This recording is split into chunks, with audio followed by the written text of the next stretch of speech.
Hey everybody, it's Saturday night, Modern Comic Mayhem time. I'm your host Kyle, the guy that loves to collect comics and the big DC guy. We got some real good crap. We got some real good stuff for you tonight. We got some Titans talk. We got What Ifs talk. We're gonna have my buddy Kevin come on, who's opening up a comic book store. He's got a really cool pull box thing that he has for his subscribers. And we got all kinds of cool stuff, so just stick around and let Brian cue the music.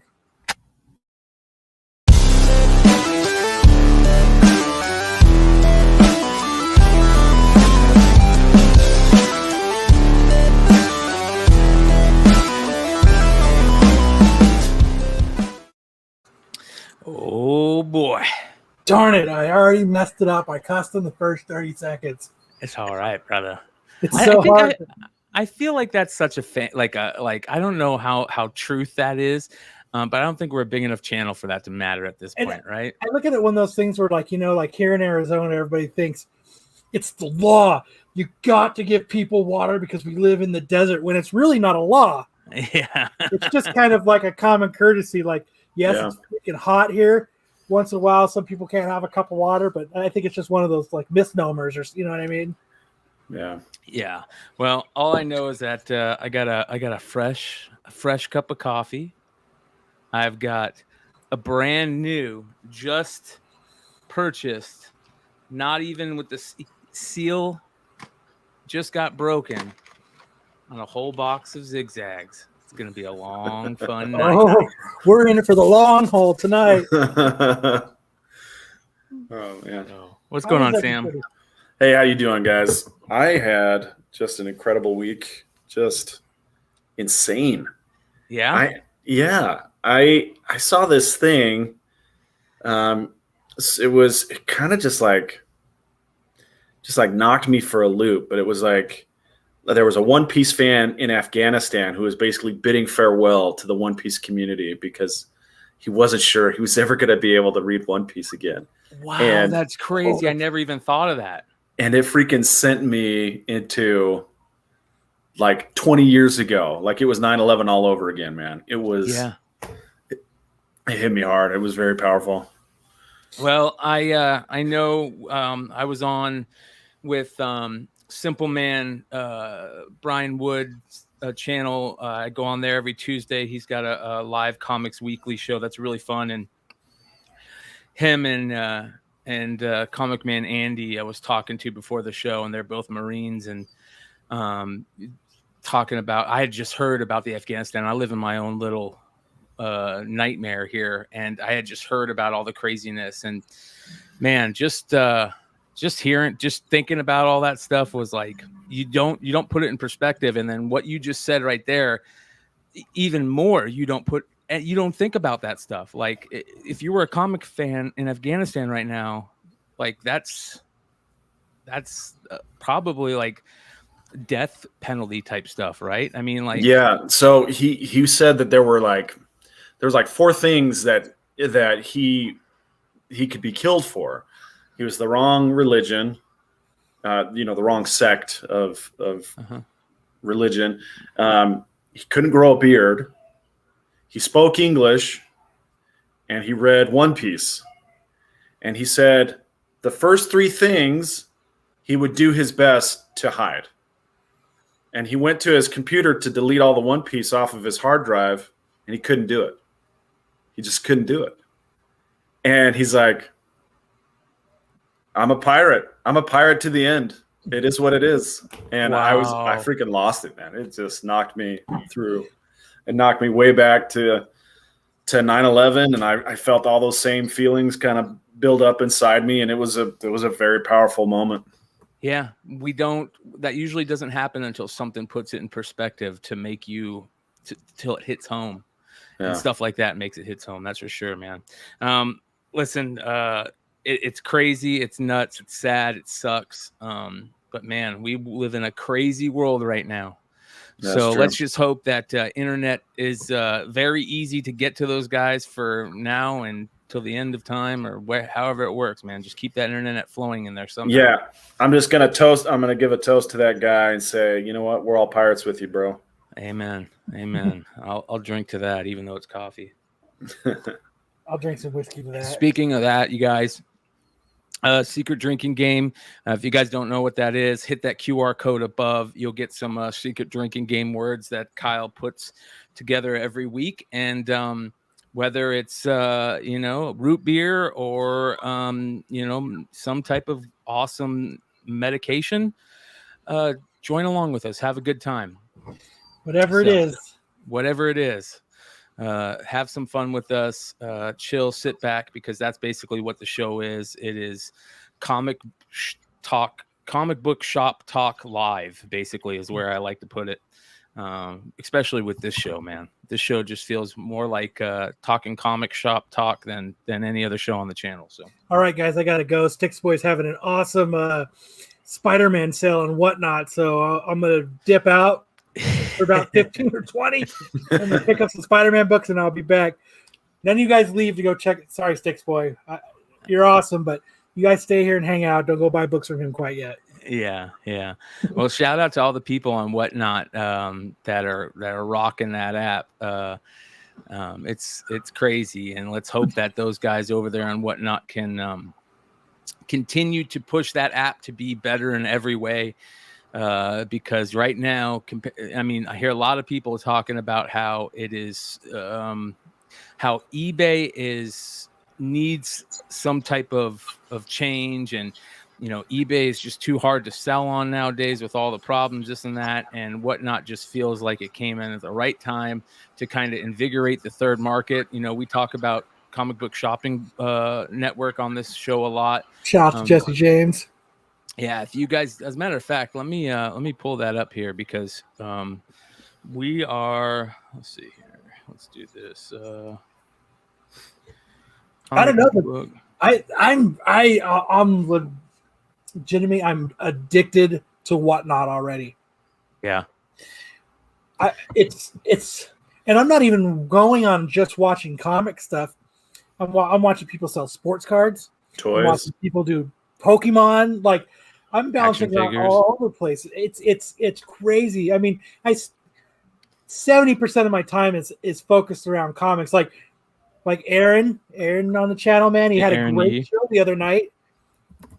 I couldn't resist having to, I got some pretty cool shit from him. I got, I'm watching Dennis have his meltdown. That was insane what that guy did to him. Like, it's kind of funny because you can see how all these people on it are really the beta testers right now, because, like, Dennis, his show exposed a huge, like, loophole in the way the bidding is. Yeah, and that's going to continue to happen. There's a guy that got on there, and he just Floppy N just got on there, man. He kept bidding and he kept bidding and he kept bidding and he wouldn't stop bidding. Nobody else could jump in. He got the bidding to $7.5 million. On what? On Whatnot. He was just to be a dick on a comic. Troll. Yeah, just to be a troll. He has no intention of paying that, right? No intention of paying. Well, that's the weird thing. Like, how did he put in a PayPal account to, like, you know what I mean? Speaking of everybody that is on the Hartman, I got you, brother. I'm working everything. Trust me, I got you. That being said, Whatnot, I like to, we call it the third market. I was on Drunken Chat last night with the boys, and Jack came on last night, and he's like, we're trying to turn this into the second market. And I'm like, why? The third market's so much better than the second market. This isn't like a first, second, third place thing. The third market is what you're in, and it's so much better than the eBay market. It's so much better, and I think one of the people that has really done that to make me believe that ever since the get-go has been Jesse James. So I want to give him a quick shout out. Also, if you guys don't know about Comic Book Shopping Network, go check it out. Facebook, search it. You have to be vetted in there to be a seller. They have a large pool of buyers. They have some of the biggest retailers in the country selling on that channel. So make sure you guys go check it out. But that's what I mean about the third market. When I say the third market to me is that live marketplace, right? First market, comic book shops. Second market, eBay, flea market stores, whatever, you know what I mean? Like that type of stuff. IG. Third market, live selling. And that is exactly what this is. And live selling is so much better for so many reasons on multiple things, including comics, but not all comics. So I kind of got into it at one point last week with some of the guys when I said, I feel like Whatnot is the place to sell those books that you're like those $5 to $30 books that you're okay with selling, only getting half value on, because you're not gonna. Half the time you only have 17 viewers in your sale on Whatnot, right? So you're not gonna open that up to getting the best prices, but you're getting rid of books like this, and it's a great place for buyers right now. The buyers right now. Making it, yeah, you're getting smoking deals on there. There's no ifs, ands, or buts about it. Yeah. So the third market is an amazing place, and make sure you guys go check it out. It's really good stuff. I like the feel of the live auctions. Yeah. Of in your face, it's going on. It's as you're doing it, because like going to eBay and just typing in $2. And there's no real banter around it. There's nothing else kind of going on. It's kind of just lost. Same thing with like on Facebook, when you're on Facebook groups and you know what I mean? You write two. And it kind of just, you know what I mean? I like the interaction. I like the liveness. I like this book is here in front of you. There's music. People are talking. It just.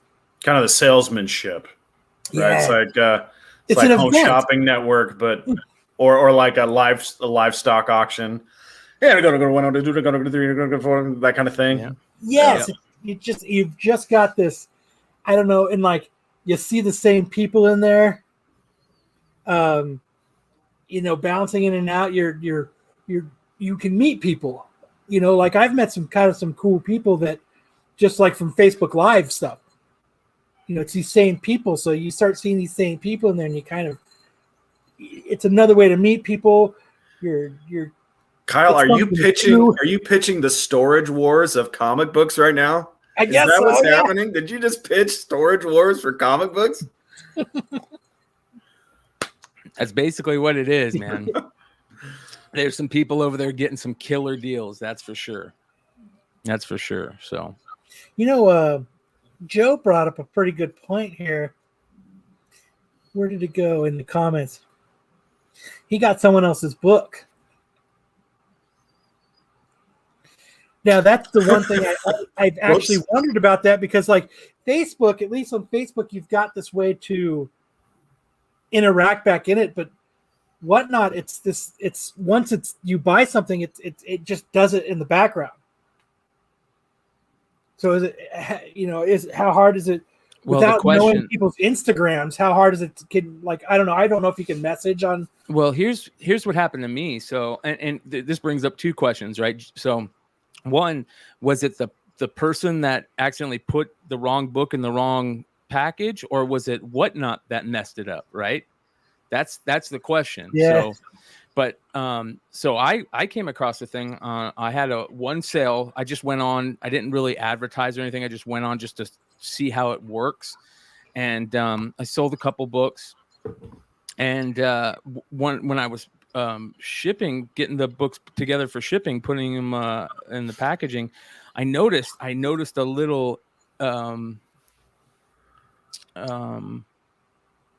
not feeling new hairstyle. You're not the first person to say that. Yeah.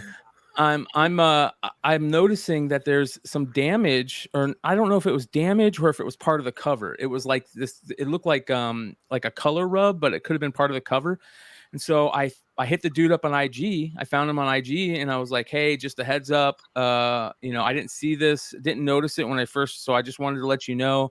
And I'm throwing in an extra book if you still want it. If you don't want it, let me know, and I won't send it out." And he hit me up. He's like, "Yeah, no worries, man. I'm cool with it." And so I sent it out. So there are ways that like you can get a hold of people. Like, so maybe it's a good thing to have your name on there be the same name as your IG or something like that. Because that's how I found him. It was the same name as his IG. So.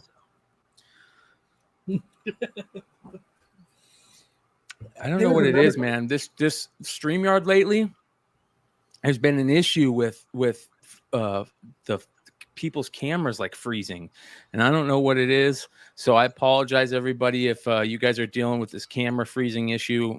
We don't know what it is either, but it's been happening on a couple shows. So I just want to give you guys a heads up. Freezing? Yeah, occasionally it's just kind of sticking a little bit, like right now. Just stuck for like 3 seconds. You know what I mean? It's weird. Yeah. It's really weird. And it happened with it happened a lot with we had Big Clutch on Monday's show, and his camera kept on freezing, and it's really weird, man. It's a pain in the ass, but we'll get through it. Heroes Reborn Comics. He's like, yeah, it does suck having that one guy who goes, there's a few times I've been like, quit fucking bidding.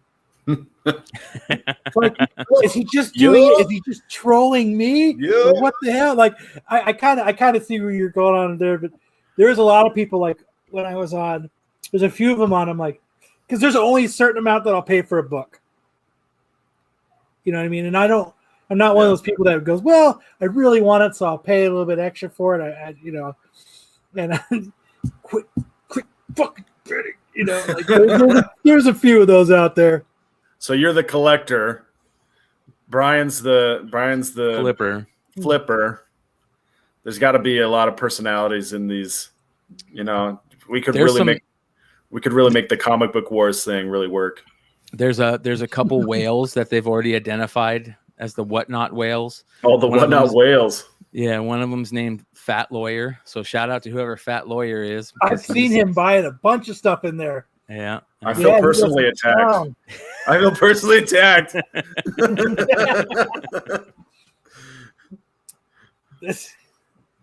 Quit buying all the books, Fat Lawyer. Why you shouldn't feel attacked? Because that means your profession means that you're there's a lot of not necessarily fat whales, but big money whales out there. That's what it means by fat, like fat pockets. So you should be happy. Maybe not if you're not making that fat pockets. Maybe that's even worse. Now you should feel attacked. Bandai, huh? What type of cards though? Like anime cards? Yeah, I want to know about that. What's up with the what type of cards? Bandai does a lot of the games and stuff in Japan. Oh my gosh, look at that. Yep. He's always dropping cash. It's crazy. If he starts bidding, you can bet he will win. He's probably getting some really good deals too. Digimon. Hartman Sports says Digimon. Yeah. Digimon, Dragon Ball. Yeah. Oh yeah. Are they like cells from the show? Just animation cells from the show? Do they have like player stats? You know, that would be hilarious. Goku has died 15 times during the series. Yeah. All Dragon Ball. Huh. Interesting. The super cards are gold foil. Listen, that's some of the craziness is we're finding out about a lot of these card sets that we didn't know about too, that are worth a lot of money. Speaking of that, I shout out to Jesse James Comics. We're giving away this card set. And we're going to continue talking about it until we figure out the giveaway. But it's a 1966 Batman, the TV show card set. Oh, that is nice. Yeah. Look at that. Beautiful, beautiful condition. The whole set. It's crazy, man. So it's 1 through 20 something. 1 through like 20. 1 through 33, it looks like 30. No, maybe I'm wrong. 36. 1 through 36. So not bad. All great condition. I mean, considering that he just said, here, I found this at the bottom of a box. Give it away on your show. Wow. So we are going to be giving these away on the channel follow the IGs and keep watching the shows to find out how that will be coming up soon. A lot of cool stuff. And then, of course, the Whatnot stuff is rocking. I'm going to be on there tomorrow, I believe. I am not sure the time, but I'll be on there tomorrow, just selling some. I'll be selling starting some dollar auctions, books that I'm okay with letting go for cheap.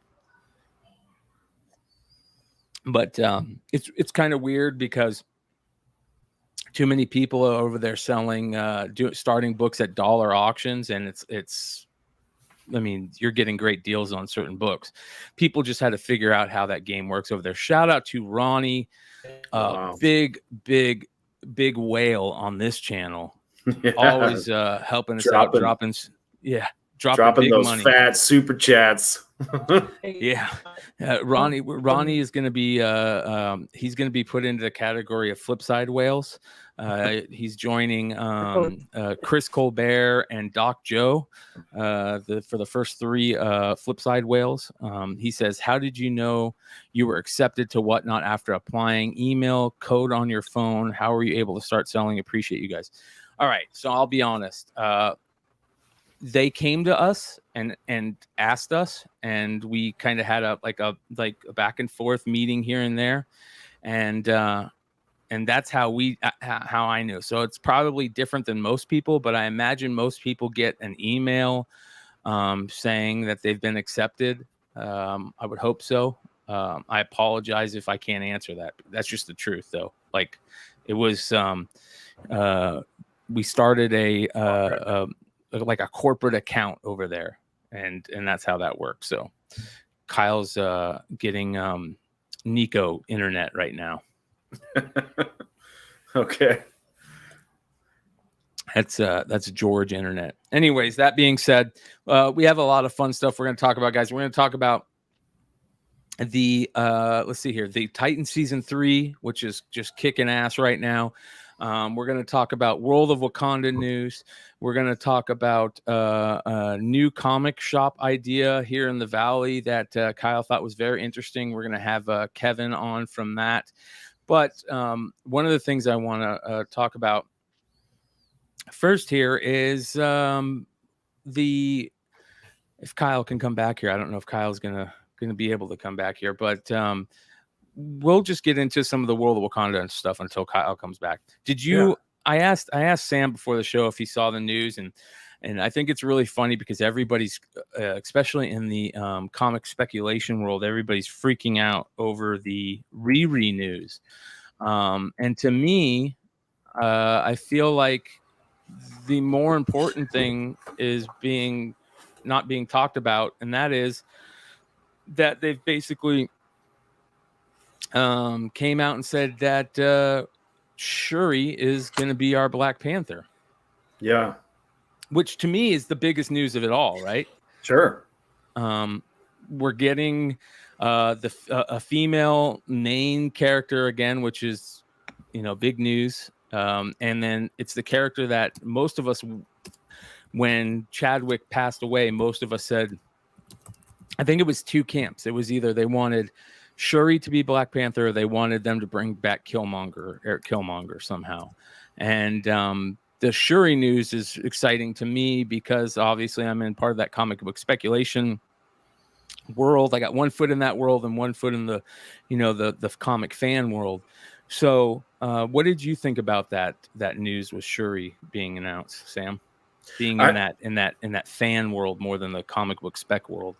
Yeah, I mean it's exactly kind of where I thought they were going to take it, given that Kevin Feige has said a lot recently that the future of Marvel is female, and they're leaning more into their female characters to kind of lead the way.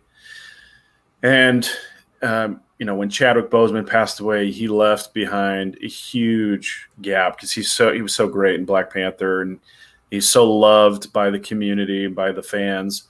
And there's no way you can recast him. And Shuri was so charming with the meme, right? What are those? Yeah. Talking about the flip flop. So I think this is a good call. I think people are really excited by this. I know I certainly am. So I think I'm looking forward to a lot of good things with Shuri as the new Black Panther. RiRi Williams is Ironheart. I'm kind of curious as how they're going to make this connection between RiRi Williams as Ironheart and Wakanda, because I mean, correct me if I'm wrong, I don't think she's from Wakanda, right? RiRi, not in the comic book world, and obviously not in the MCU. But I think that the play on this is that she needs somebody to help her with tech. Maybe is that? I mean, I don't know why, considering she's the tech genius of Wakanda, but that's the only thing I can think of. There's like some type of play where, and that's why I bring up this CBR article where they talk about how RiRi and Shuri could be the like science sisters of MCU. Yeah, you know. Shout out Darth Lopez, who definitely is. He's a baby whale, Jay. What is that, Jay? He's a baby whale.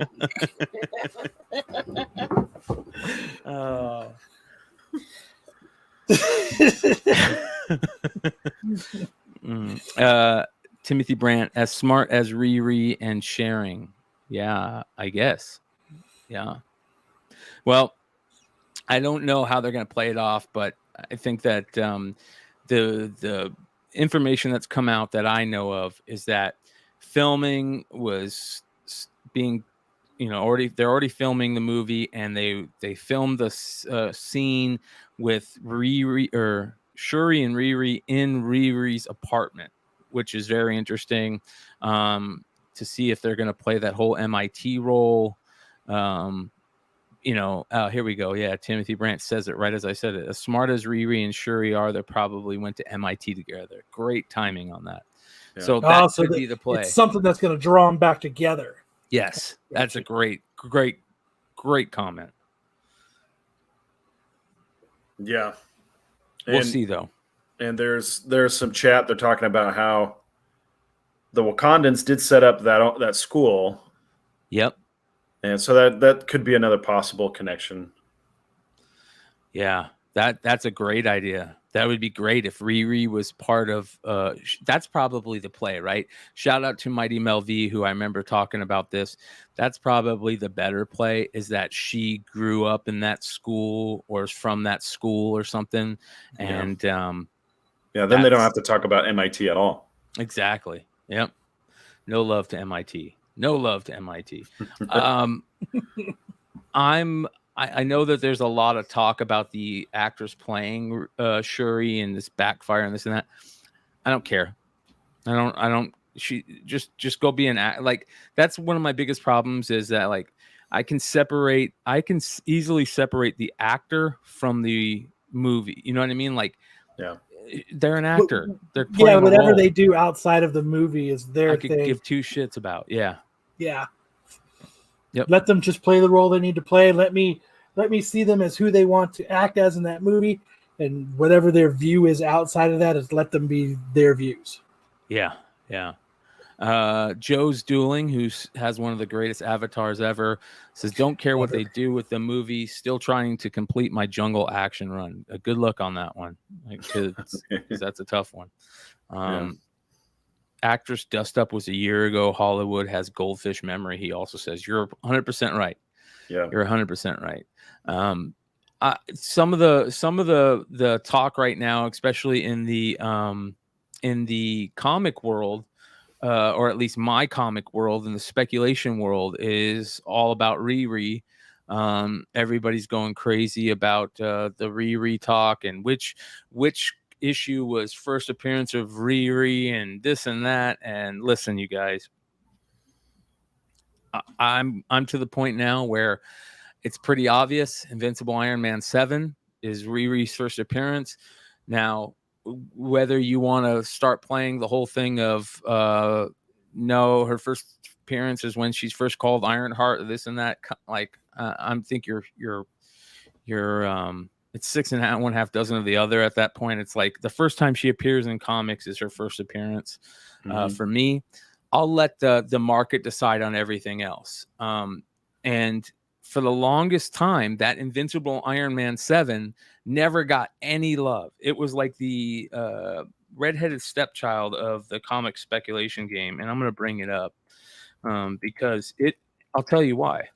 I'll tell you 100% why. Because it's a fugly cover. It is beyond fugly. It is one of the ugliest covers that you will see by one of the best comic book artists in the game, Mike Deodato, right? They grabbed Mike Deodato on an off day and said, we need a Mary Jane cover. And he said, I'm not too good at drawing Mary Jane, but I'll give you what I can give you. And oh my gosh. Yeah. I don't even like Iron Man in that cover. Like Iron Man looks weird. Yeah. That leg looks so weird. Yeah, it's I feel like I don't know what was going on here, man. And that is just horrible Mary Jane. Horrible. But this is the book, and I think that the reason why it's her cousin Barry. Yeah, her cousin. She looks like a Russian prostitute or something like that. That smile is straight Strahan. Yes, you are 100%. That is Michael Strahan smile if I have ever seen one. Hey, take it easy.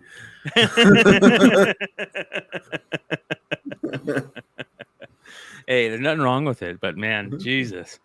I would love to sometimes get artists on, almost, right? I'd like to sometimes get artists on, like, where was your mindset when you were drawing this? I know. I would love. Yeah. What draft was that? That would be such a great.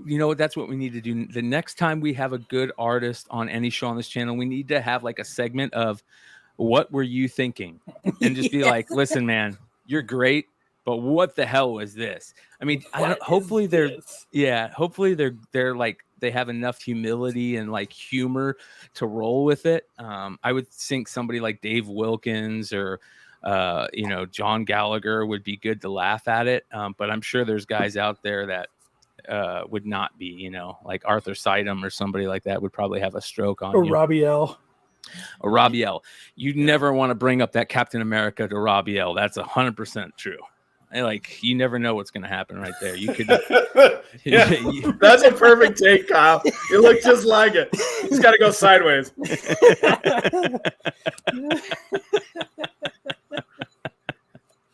Oh my God. Speaking of comic book artists, there's a manga artist named Boichi, and he has a YouTube channel where he posts him doing art and answering questions all the time.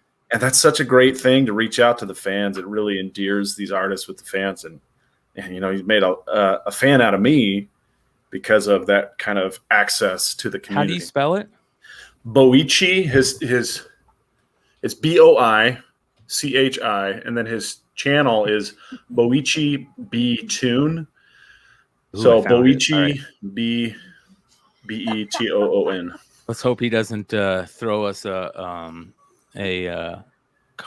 do they call that? A copyrights or whatever, DCMA. DCMA. Yeah.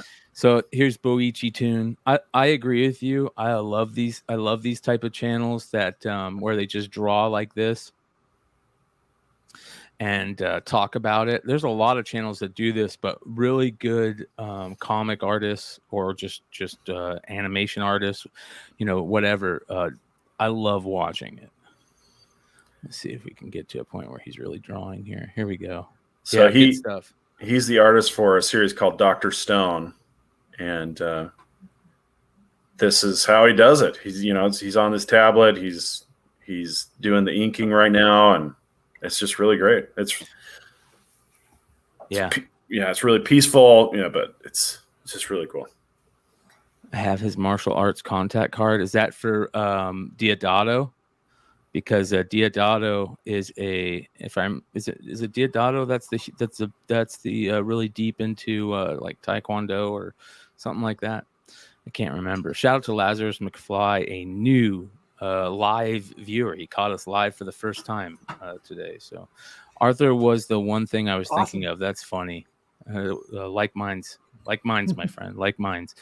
But these type of channels, I would love to at some point have like a show like this where we get an artist on and he draws while we ask him questions. You know what I mean? Oh yeah, that'd be incredible. And then I whatever wish. he draws at the end of the show, we give away, Yeah. to somebody watching the show. So, All right, comic book Jesus, get on that. yeah, right. I want something for next Saturday. Yeah. Yeah.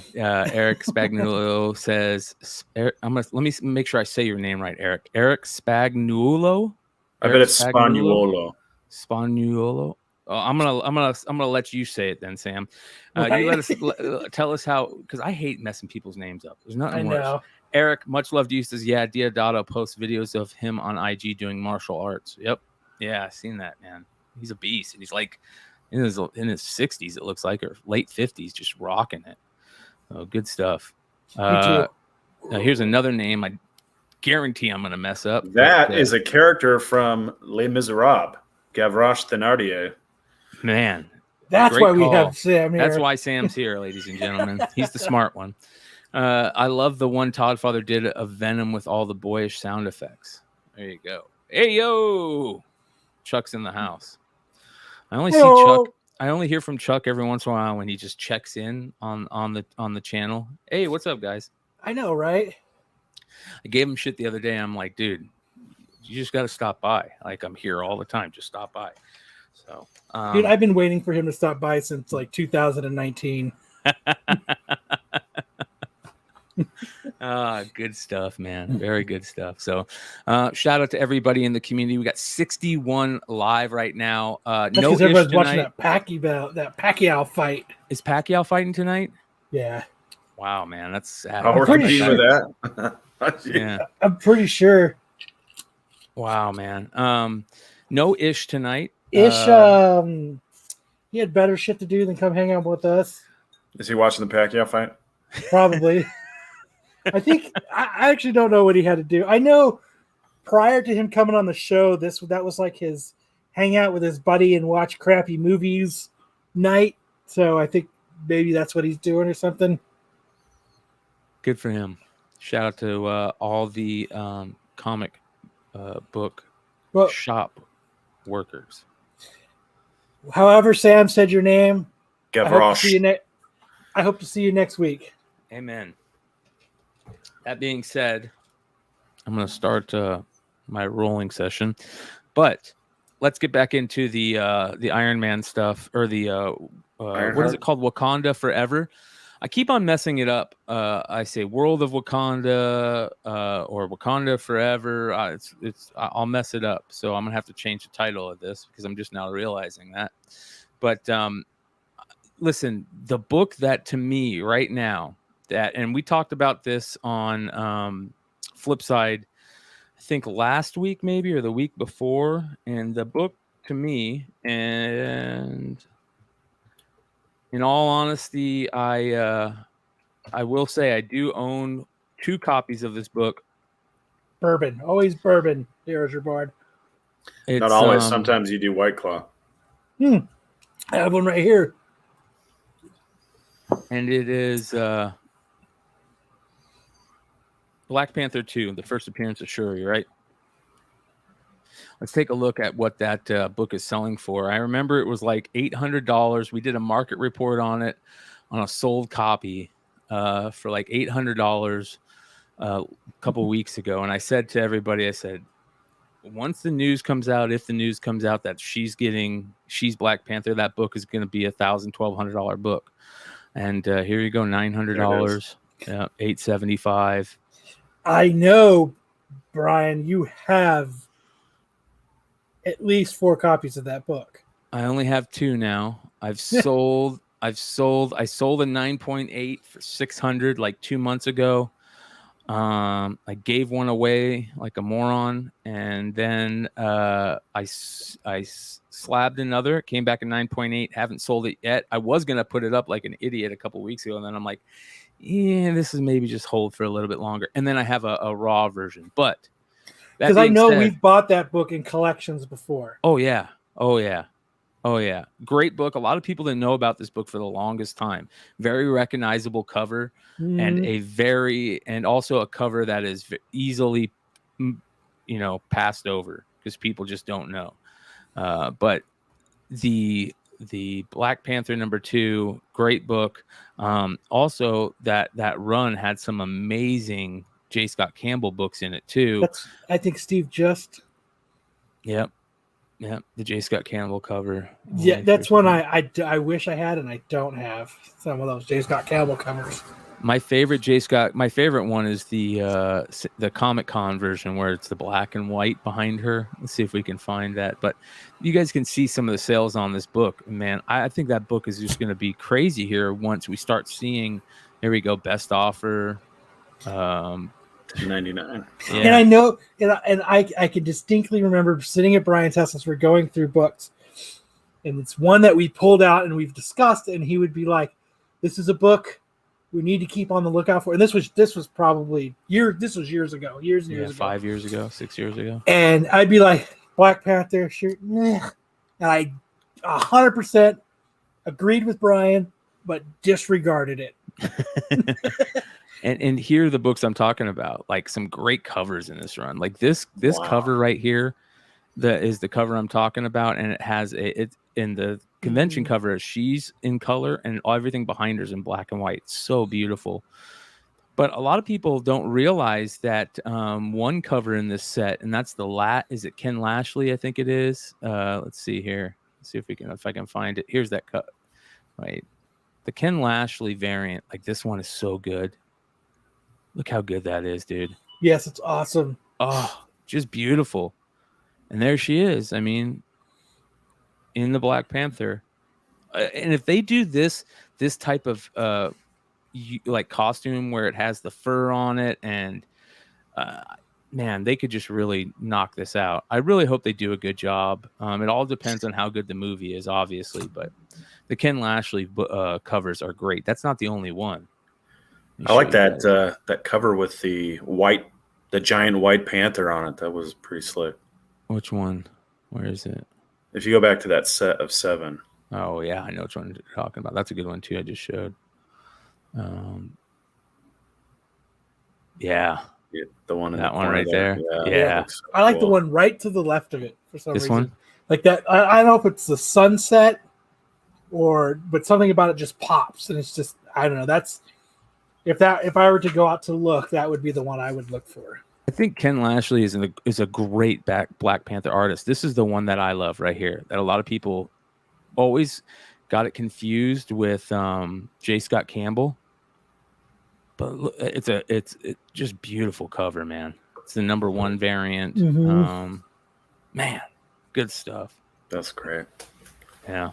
So the reason why I wanted to talk about this is obviously I think everybody's not. They're keying in on the RiRi stuff, but the Shuri stuff to me is so much more important than the RiRi stuff at this point. RiRi is going to be huge. She's going to be a big character, but I think that this is going to be Shuri's quote unquote like coming out party, I guess. And I hope it is. I hope they don't do something silly where they like take the Black Panther stuff from her and then like they do a bad job of it, of bringing back Killmonger. I mean, I don't mind them bringing back Killmonger, but I just don't want them to do a good job of it. I don't want it to be bad. You know what I mean? Yeah. And the reason why I'm glad Sam is here to talk about this is because they are setting up that scenario with the multiverse craziness with the Kang and the timeline stuff. And, we've been watching What If a lot lately. That's, a lot of what they're talking about. Do you think that's possible? What percentage do you put on the possibility of Killmonger coming back as Black Panther? All right. So you saw last week's episode, and we're going to talk about that a little bit, but yeah. Or this week's episode, I should say. Yeah, let's talk about it. With Black Panther as Star-Lord. Which was kind of weird when I first saw the preview. It was a little weird to me. It was weird. I thought it made it a fun episode. Yeah, it did make it a fun episode. But his effect, because he's a very intelligent man and he's very well-spoken, he basically converted all the villains in the galaxy to his way of thinking, right? Yeah. And so he's got Thanos, the Mad Titan, on his team as like the mechanic or something. And he's just How funny is that? And he's still trying to. He's still like he understands his point of view wasn't the best, but he still believes in it, so he still kind of pitches it. He's using his pickup line. He's trying to pick up women with his plan for genocide, right? He's like, yeah, genocide. You really think about it, it could work. It could work. We should go to my place. We should get back to the shop. I was so surprised. Like, I have zero expectations, especially after that first episode. I have zero expectations for What If. So with this second episode, it was almost like a delight. Like, I love what they're doing with it is they're making it so you just, like it started out with the beginning of not kind of like the beginning of the Guardians of the Galaxy when he's going to get the Infinity Stone. So it's something that everybody has seen. So when you saw it, I like that they're doing it from that way. Yeah. Yeah. And the thanks, Cameron.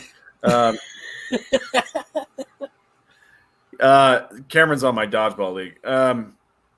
The reason why I bring up What If is because next week's episode features Killmonger and Iron Man working together in some capacity. So what does that mean? I mean, if we're looking at Killmonger the same way we're looking at Thanos. Chris Colbert, a Flipside family member, he says less than 5% chance at Killmonger, Black Panther. It will be a red herring until the very end, but it will be Shuri. I agree on that. Yeah. If we're going to see Killmonger in the same light as we do Thanos, where he's using these kinds of ideas about, the empathetic portion of their pathos, but they're being tempered by a good guy, a hero. Yeah. Yep. Then we might see Killmonger in the MCU multiverse being a Black Panther or trying to be a Black Panther, using hero. the pathos that's tempered by Iron Man or Tony Stark. And not that Tony Stark was a great guy at the time that he got blown up, right? It took him weeks in a cave to kind of temper his own ego and his own narcissism. So who knows? Maybe he won't be tempered. And those are two characters that are very alike with that narcissism. Killmonger was very narcissistic and, that type of stuff. So I think, Kyle, you might have said it where it's just like the things that they're talking about just seem so out of the realm of possibility that it makes it fun. Yeah, it's just I don't know. Like even when he was in there and remember in the movie, he's like, I'm Star-Lord. And they're like, who? But the way they did it in the What If, it's, oh my God, it's Star-Lord. You know what I mean? Like I just loved everything that they had done about it. And it was just like, you know what I mean? They made what I do wish is everybody's voice would have been the character that they're playing to the voices that we were used to instead of close to it. Well, they had Jaimin Honso, who was the guy who says, who? Right? That was the actual guy from the movie, Jaimin Honso. I mean, it sounded to me like Thanos was played by his actor. Was that not Josh Brolin? It didn't quite sound like it to me, and it didn't quite sound like Michael Rooker to me either. All right, we're gonna have to IMDb this. Yeah, then. I'm pretty sure it was all. I'm pretty sure it was because it sounded off to me. But you know what? I drink a lot of bourbon. That's when I decided to watch. That's when I decided to watch shit. So maybe I could be way off, and if I am, please prove me wrong. And next time I watch it, I hope it really more sounds like everybody. I think the only one that I remember being like, that doesn't sound like them was Eric says Vision. It was Brolin and Rooker. So okay. Right. Maybe it just sounded weird to me. I don't know. I might have been drunk. I mean, you had Karen Gillan for Nebula, which is a super underrated character in the MCU. I think that they need to do more with Nebula. I love the Karen Gillan Nebula. She killed it. All right. Okay, so I do Drax. Voice acted as Drax, and I think there was a Vision one that I saw in the previews where it didn't sound like what's his name's voice. I agree Bautista? with the The guy that plays Vision. Oh yeah, Paul Bettany. Paul Bettany, yeah. Great freaking actor, man. If any of you guys ever get a chance, there's a movie he did called Gangster Number One. That is one of my favorite all-time movies, man. Super, super like that's grimy British gangster movie. Maybe they did it because of COVID. They had to phone everything in. That's and, hey, it just sounded off to me. I don't know. I mean, it looks like they got 80% of the people. The first 10 names on the cast list for that episode are the same ones that you saw in the movie. Jeffrey Wright as the Watcher, Chadwick Boseman, Karen Gillan, Michael Rooker, Jaimin Honso, John Connie, who played T'Chaka, Josh Brolin, Benicio del Toro, Kurt Russell, Sean Gunn. I mean, so I take it back. Green. I have no idea what the fuck people sound like. I'll totally admit it. I have no idea. I get it. All right. Fair. I'm just gonna pour another drink and just stay here and keep talking. Brian Wells says 3 actors didn't come back for the entire show: Captain America, Doctor Strange, and Captain Marvel. That's true. Although Chris Evans did make a cameo in Free Guy. I don't know if you guys saw that. No, I heard a lot of people went and saw that Free Guy. It was pretty fun. It was a fun show. Yeah, that's the one with Deadpool, right? Yeah. So you've got Ryan Reynolds is the main guy. Taika Waititi is the villain. Chris Evans made a cameo. So there's a lot of little Marvel personalities going in and out. Yeah. All right. So do we know when the zombies episode is going to be? Have they said anything about that? I'm so excited for that one. I know, man. That's one thing I was bidding on Whatnot. I was trying to bid on it, but like everybody else was, I'm pretty sure it was fucking Fat Lawyer. No, I'm just joking. But I know one of the Whatnot people that I was watching was putting up, they had that first issue. And I was like, I got to get that. Nope, Fat Lawyer's going to get it. Fuck. Well, that, again, Ultimate Fantastic Four number 21 is your book. And to me, I still think that first series, even the second and the Ash series, the Evil Dead and Zombie series, all those books are the books to get, in my opinion, because the covers are so damn good. But Ultimate Fantastic Four 21 and then 23, I think, is the first cover, right? There's some really good covers in that Ultimate Fantastic Four run that we've been sleeping on over the years because I think people just didn't like the Ultimate run as much as we thought they did back when it was coming out. That kind of sounds weird. But so Joe was in the same Whatnot that I was. Okay. About the zombies episode, looks like it's going to be episode 8 airing on the 29th of September. Nice. Great. 29th of September, that's when you guys put your freaking Ultimate Fantastic Four books on eBay. Okay, so here's the question, because I saw Joe's Doolin make a comment that he just wishes that a lot of these what if stories were just one-offs, right? And that there wasn't world building within the what if series. I agree with him. I agree with that a little bit, but then I thought to myself, well, that means we're just going to get one zombies episode. I want more than just one zombies thing. I want season 2.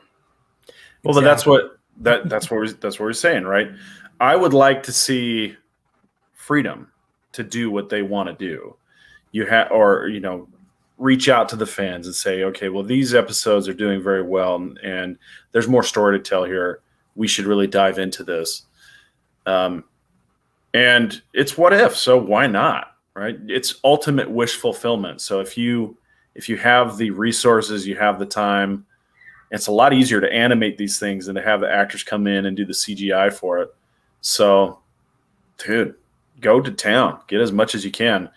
It looks like they've got more voice recordings for Chadwick Boseman, so we may be seeing more Black Panther. They have him listed or credited in 4 episodes of What If. So we should be getting more Black Panther throughout the rest of the season. Trace Hunter, great comment. The great thing about What Ifs is that they can be as ridiculous as they want. Yeah. Amen.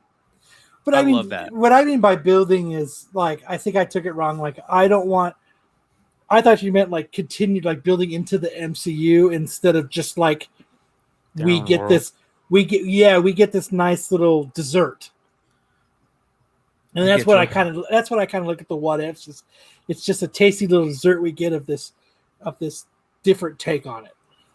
Or maybe it's like a lottery where you've got all of these great scenarios. Which one of them boils over into the MCU? And, we as the fans are left guessing, is it going to be real? Is it going to be materialized on the big screen or in live action Disney Plus series?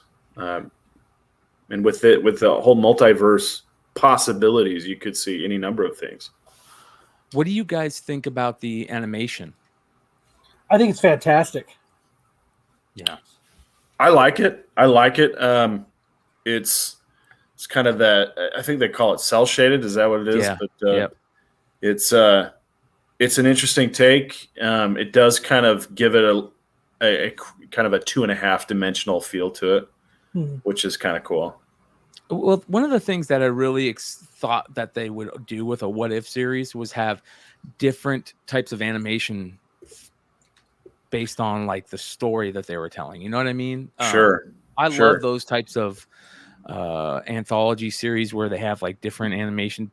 To be honest, this is a great segue right here.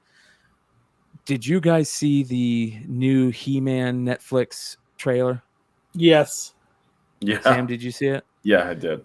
I wasn't a huge fan of it. Well, real quick, Chris Colbert, thank you again, brother. Another one of our original whales. You guys are Star Wars fans. No problem with animation introduction here, characters and storylines there. Why here? No problem with animation introduction here, characters and storylines there. Why here? I don't get that. Retype that for me, brother.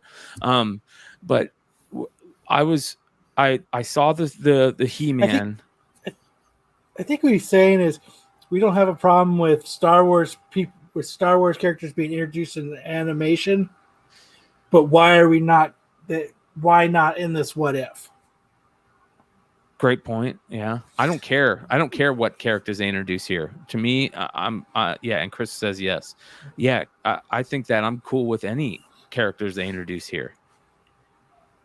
At this point, and they set it up perfectly with the timeline stuff and how it came out after Loki. I mean, listen. One thing Marvel isn't is DC. They know how to set up. They know how to world build. They know how to knock this stuff out of the park because they've been doing it constantly.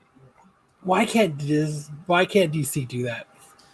Well, real quick, let's get into the animation part. You know what? Yeah, never mind, because we beat the why can't DC shit to death. Yeah. Well, but you would think after all this time they could. We do. Yeah. I just want them to because I'm a fucking DC fanboy. Yeah. With the He-Man stuff that came out, I was like, at first when I saw it, I was kind of like a little bit, I didn't like the animation, but I was a little stoked because I was like, oh shit, they're doing like different animation styles per, seasons. Cause I thought that this was the Revelation, last 6 episodes or something. And I thought this was all Kevin Smith. And then and then somebody was like, it kept going. And I'm like, this doesn't make sense. And then I looked deeper. And this has nothing to do with the Kevin Smith series. That makes no sense to me. Why would they do that? Yes. Why are they doing something different? Yeah, I don't get it either. And it's terrible. It's absolutely terrible. The He-Man show was very disappointing. Oh, wait until you see the new trailer, my friend. I wish we could play it here and not get in trouble, because it would be great to play it here and be able to commentate on it. Yes, and maybe you're right, Tom. DC has too much interference from WB. Maybe that is one thing Marvel got to do, is they put someone in charge and they let that person do their thing. And I guess maybe that's not what DC's doing. Well, Joe's Dueling did say DC animation is fantastic. You're 100% right. I think the only good thing DC has done in the past 10 years is their animation division and Titans, which we'll get into in a little bit. I mean, Killing Joke wasn't bad. Flashpoint's fucking pretty good. Like, I get that. Yeah. You like Killing Joke? You like the Batman Batgirl makeout scene? I liked it. Okay, let me clarify that. I like Get it to a bad point. on bad action. I like it it was great to a point, and then it kind of skewed. Yeah. It's kind of skewed off a little bit, but it was the Batman Ninja shit. Where's Marco? Marco's head's exploding right now. That Joe is talking about that. Wasn't Marco like crazy angry over how stupid that ninja stuff looked? It was pretty cool looking, man. I thought if you put Marco and DC in the same sentence, you're gonna get like magnets. Explosion. Yeah, it's like it just doesn't work. Shout out to Marco. I mean, DC has some other strong entries on their HBO Max lineup. Like Doom Patrol is good. Titans. Well, let's get into Titans, because perfect Segu right there, brother. Here, real quick. By the way, we can't do, every time we try to do a reaction video to something, YouTube fucking smacks our hand. Yeah, they copyright strike us. Yeah, there's a lot of tricky things about getting into those reaction vids, or pulling those reaction vids off without getting copyright strikes. Justin Shannon just says, Marco just rants loudly and I turn off the stream. Yeah, we know. Yeah, we're here. We love Marco. We love great. Marco. He's so man. much fun. We rile him up on purpose. Yeah, I mean, it's just when you need some energy, there's nothing like a good argument and a good back and forth. Yeah. And he's always good for that. Yeah. Well, Code Red Comics says Titan rules. You are correct, sir. Oh my god! I was just saying earlier, I'm a DC fanboy. I love DC stuff. I love Titan season 1 was pretty good. Titan season 2 was really good. So far, Titan season 3, holy fuck! Mm-hmm. I was telling Brian before the show when we were going over our outline and what we're going to do for the show. And I was like, this is how I'll sum up, without even talking about the show itself, but talking about the show, is Titan season 3 is, to me, it's I'm engrossed in it. Like my adrenaline is pumping. I'm glued to the TV. I can't wait to see what happens next. And there's very few shows that have been happening where that happens. And that's what, right out of the gate for Titans. Yeah, that's what Titans has done for me. The way you explained it is, you said it feels like Walking Dead, the first couple seasons of Walking Dead. Where you're just like, what the fuck? What's going on? This is great. That's how Titans has been. Yeah. Yeah.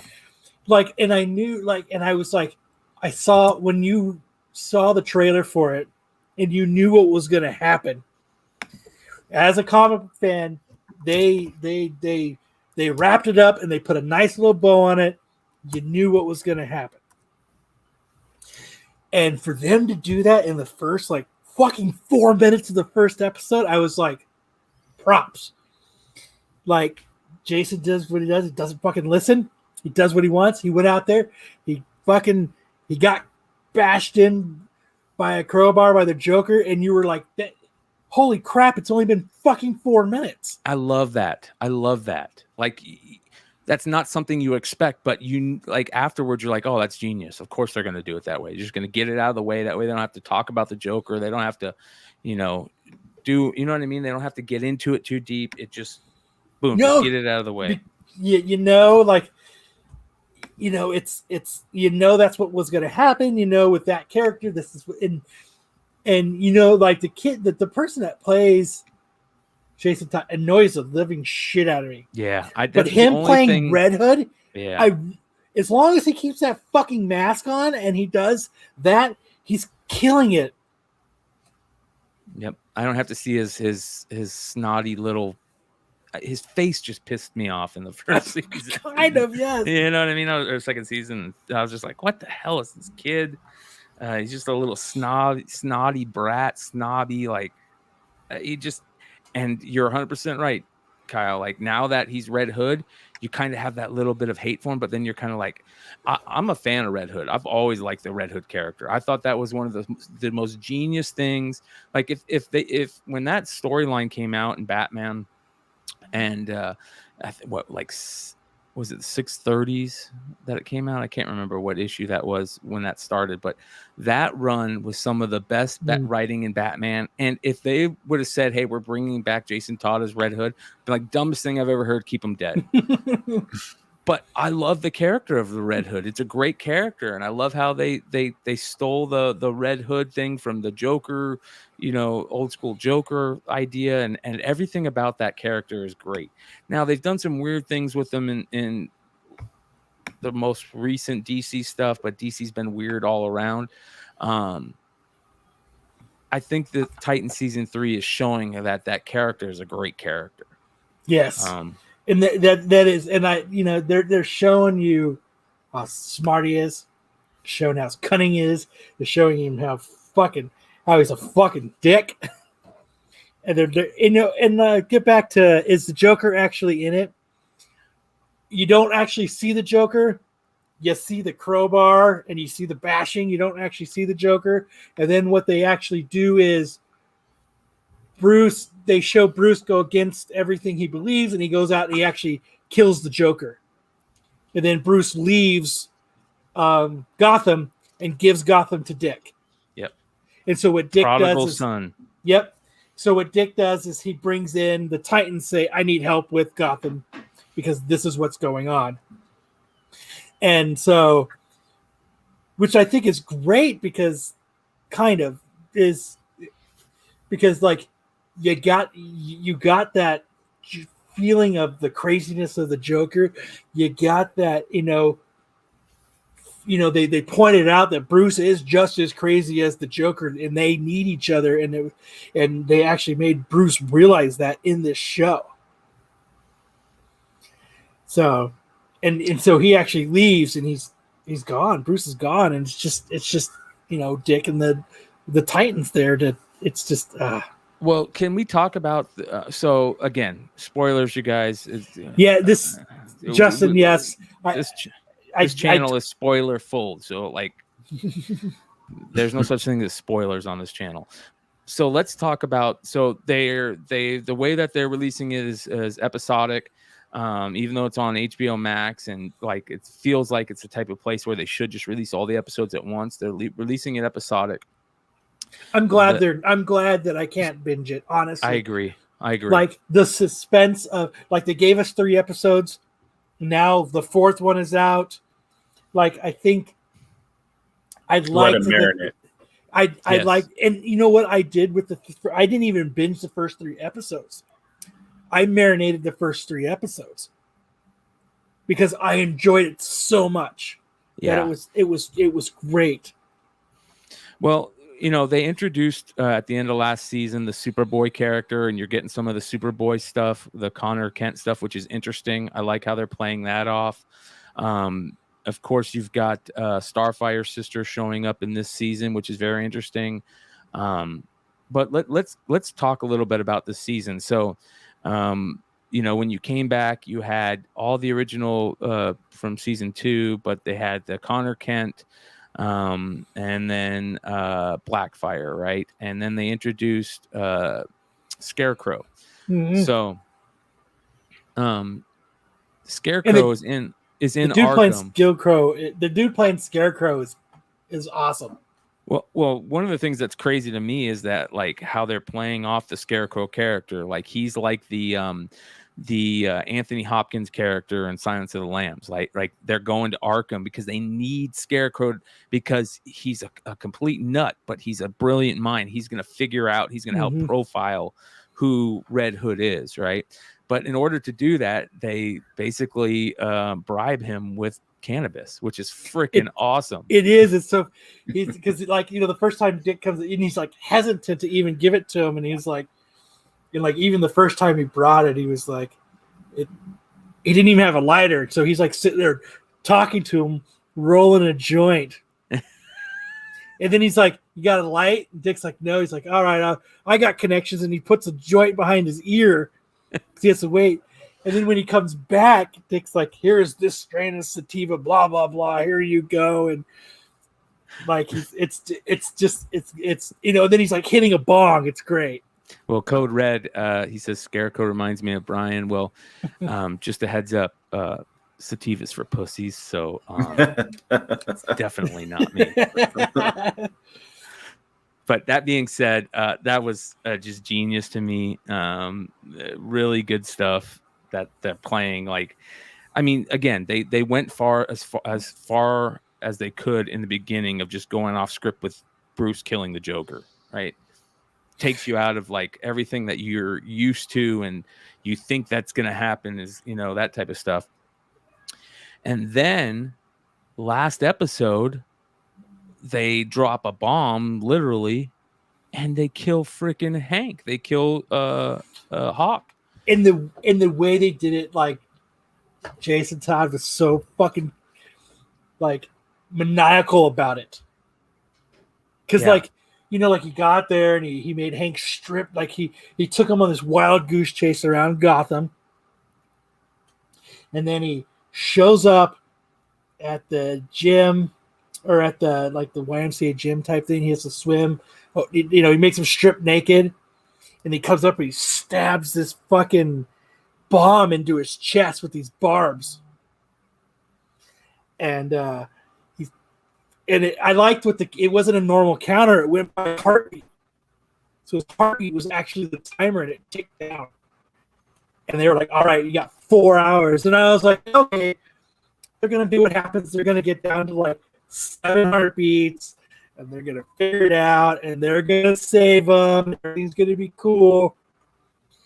And fucking Dove fucking she robs this fucking truck with all this gold in it, and then goes to where Jason Todd is, and Jason Todd gives her a gun. Shoot me. And Dick's like, don't do it. And she ends up doing it, and it was actually the detonator. Genius. So Superboy's sitting there and he's like fucking trying to get the thing to take the detonator, to take the bomb off. And he's running there as fast as he can, and even fucking Superboy isn't fast enough to get there. He's like 6 steps short of fucking getting, and he fucking blows up. Even Crypto comes walking out because he was sitting there. He's all fucking charred and shit a little bit. He comes walking out and like they weren't even quick enough to get to him. And I was like, holy fuck, that's unexpected. Yeah, that's what I mean. I love that. I'm so enthusiastic and I'm being auto-tuned. I'm fucking pissed. So now you have a character who I thought was a great character in the series. Like the Hawk and Dove storyline in the series, I would have never thought that was going to be a good storyline, but I love it. I love the play between Dove and Dick. I love it how Dick Grayson's like always fucking other dudes' girls. Like he's always hooking up with other dudes' girls. Like that's because he's a suave motherfucker. He is, and they picked a great character to play him. Like, if a Nightwing fan and a Dick Grayson fan, I love it. Yeah, like listen, man. If I was hitting for the other team, man, or hitting, I guess that's how. If I was gay, I'd be all over Dick Grayson, man. Dick Grayson. You'd be wanting Dick's dick. I'd be wanting Dick's dick, dude. It would be. It's like it's you get to a certain age and you can admit like, damn, dude, that fucking dude looks good. Like, holy shit. You're a confident man. You can say another man looks good. That's what I think about Sam.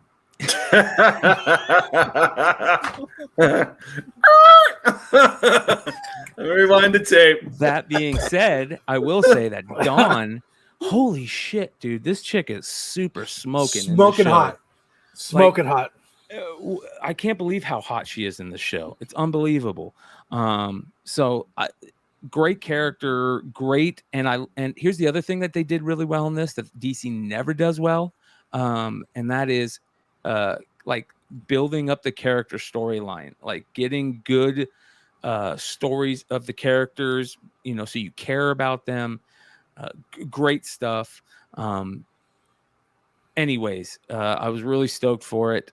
It's gonna be interesting to see where we're going after it. And I just hope that that Dove doesn't like leave the series because she is fucking hot. Damn hot. Man, like it's insane. Is that who it is? Minka Kelly? Oh, yeah. Oh my god, man. She is like when like her and Hank got that like connection again, because they're split up and he got on her and she started taking her clothes off. I was like, yes. Like there's just something that's sexy about her no matter what she does. Yeah. Well, there's very few chicks that I think that have ever been like that hot where I'm just like fucking game over, game changer. Minka Kelly and Titans, the Wonder Woman chick in anything. You know what I mean? Like it's worth watching just for her, and then you'll be like, okay, this is a great series. So when I was on Absolute Geek last night, we were doing like spend the weekend with type of F, Marry, Kill type of thing. And I was like Max was like, I'd love to hang out with Kevin Feige for the weekend. I was like, who I'd like to have a weekend with? Fucking Dove. Yeah. Because I don't want to just go to lunch with her. I want to do everything I can to spend the weekend with her. The hope that we bump uglies. Yeah. That makes sense. Listen. I'll take a roll in the fucking hay any day. Derek Jeter can be there. I don't give a shit, man. Right? I probably wouldn't even make it to the hay, and I'd already be finished because she's so hot. It's just the way it is. Gal Gadot could not save Wonderworld 84, but she can get pretty close. My luck is she'd get pregnant right away. I don't care, dude. I'm worth it. That means we're connected for life. Yeah. Yeah, like no matter how much she hates me, I gotta see her all the time. I'm cool. You know what I will say about Starfire, and I say it every time I talk about this show.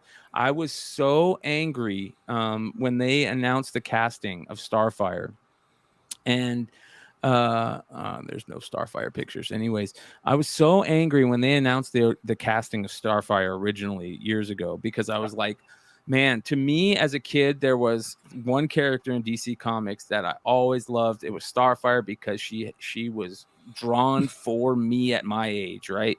And I loved that Starfire. I was like, man, if they don't give her orange skin, I'm gonna be pissed. And it was kind of like, I put myself in a bad place to talk about it, and so I was like, I'm just not cool with it, man. She's not orange, And then when I watched the first season, that character, that the chick that plays Starfire was the best character in that first season to me. She killed that first season. Yes. So good. So that whole situation has now made me rethink how I look at, like, I'll still say it's pandering, but I'll go watch it. You know what I mean? Like, I don't know how much of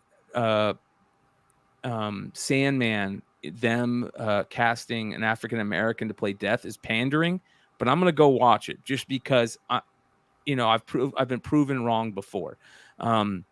The African American Superman, I'm gonna go watch it because I've been proven wrong before. That I think that's the best way to look at it. That you never know until you see it. Good acting, good story can trump anything. Like whatever your notions are in the beginning or what. Yeah. Yeah. She still needs to be orange. I agree. It would be I do great too. if she was. Yeah. I do want to respond to Joe's Doolin. Joe's Doolin says, "I got 3 kids. What's one more? You have 3. I had 3 4 kids ago.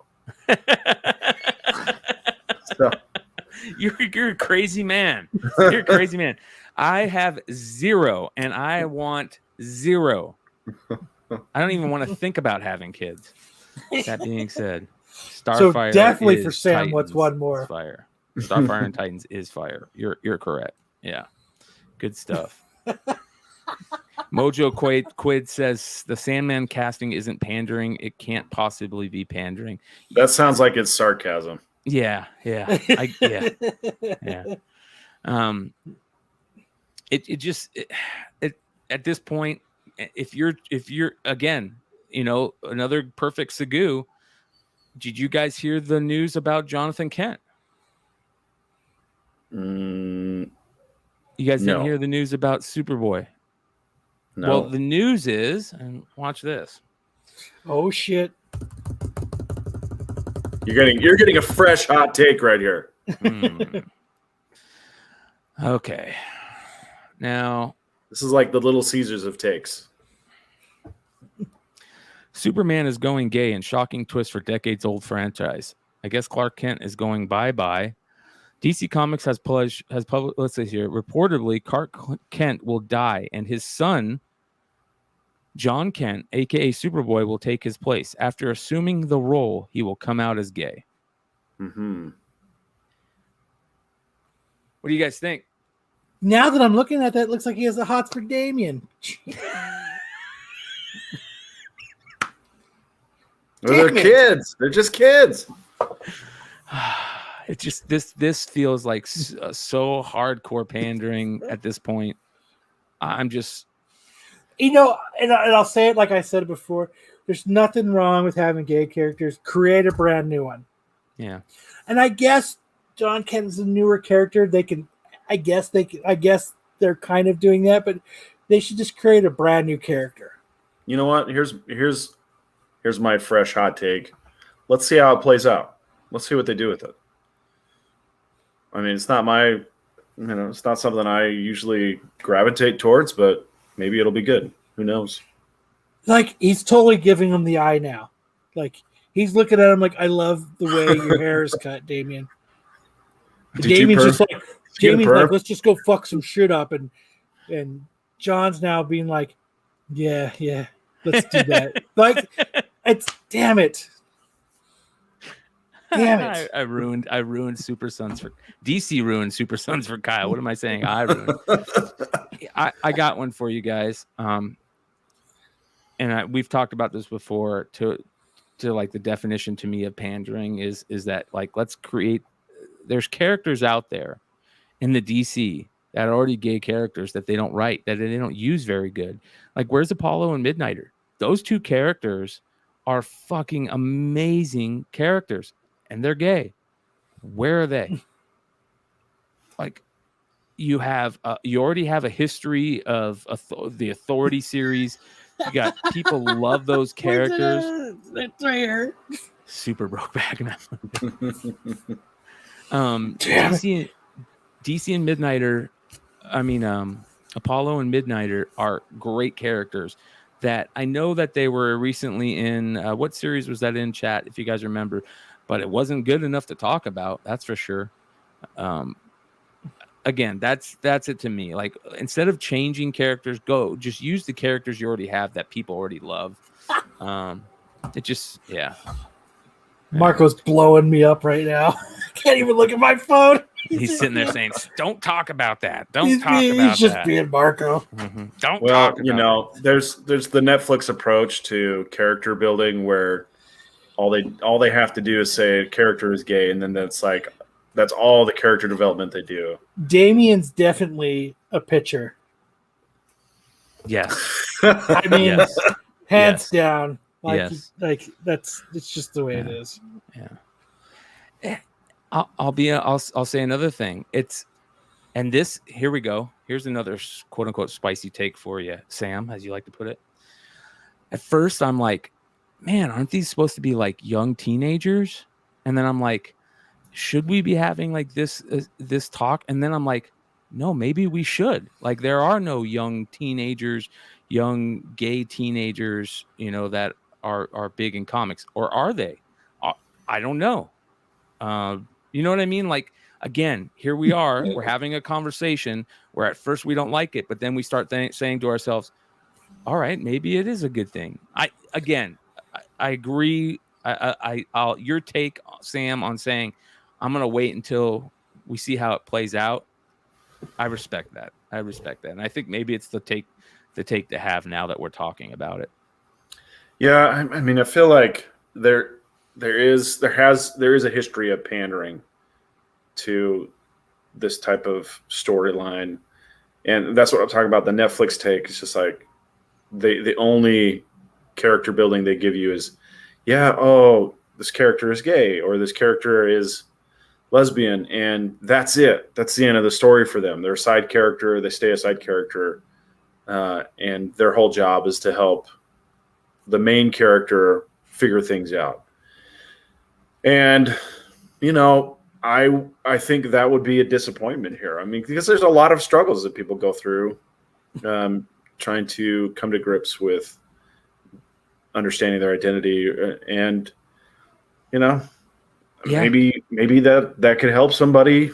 Might help someone in my own family. I don't know, but it's something that they grapple with throughout their adolescence, and then eventually, hopefully, they come to a realization as an adult. So if they're adolescents, if they're teens having these kinds of struggles and character development, maybe that is the right time. Yeah. In all honesty, who better than Superman for a kid to be like, hey, Superman's gay? Who's going to be able to take that super sperm? Well, not I Wonder remember Woman anymore. Hancock. Do you guys remember Hancock?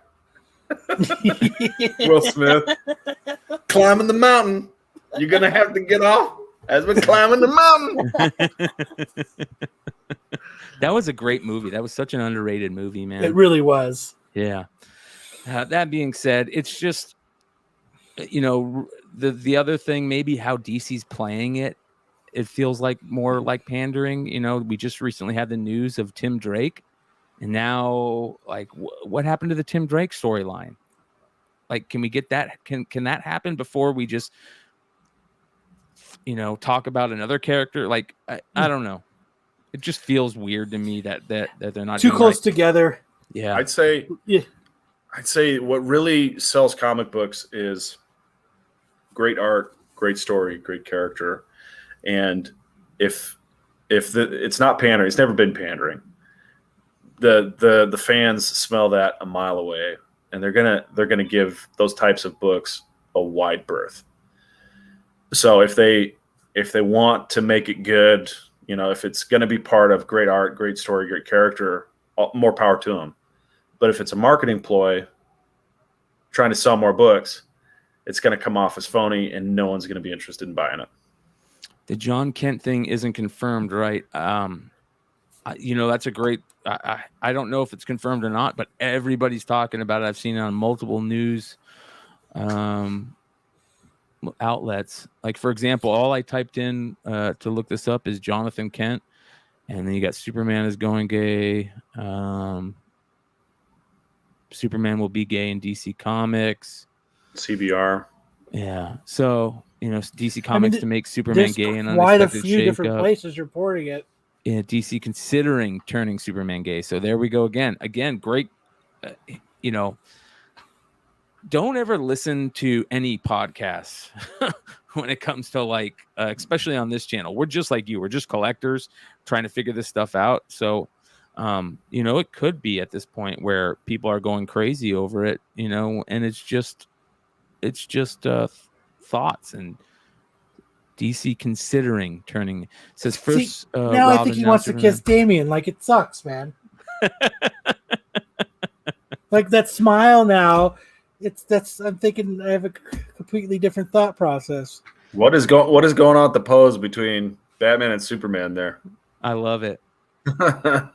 That's It's one of my like- all-time favorite. I just sold this book on my Whatnot sale the other day. Batman's like, your kid just asked out my kid, man. Keep your kid away from my kid. I still remember I got this book. I sent this book to a friend of mine that lives in Minnesota. He was at Gleason was at a con there. And I said, hey, can you get that book signed for me? And he's like, no problem.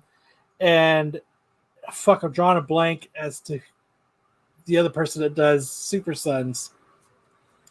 But he had slid the book over to him to sign it too. And my buddy who I sent the book to started shitting because I only said, get this person to sign it. I didn't know that, artist and writer were both there. And he started he's like, who the fuck is signing the book? Like, he was scared to tell me that someone else had signed my book as well. And I said, just get it signed and just take it to CBCS and get it graded. And he was so scared to tell me that someone else had signed it. And by the time I got it back, I was like, no, that's awesome. It's great. He's like, oh, thank God. He was so scared to tell me though. But I every time I see that cover, I think of that story now. Yeah. Because Gleason signed it and then he slid it over, and they're sitting next to each other. But I don't know, it's great.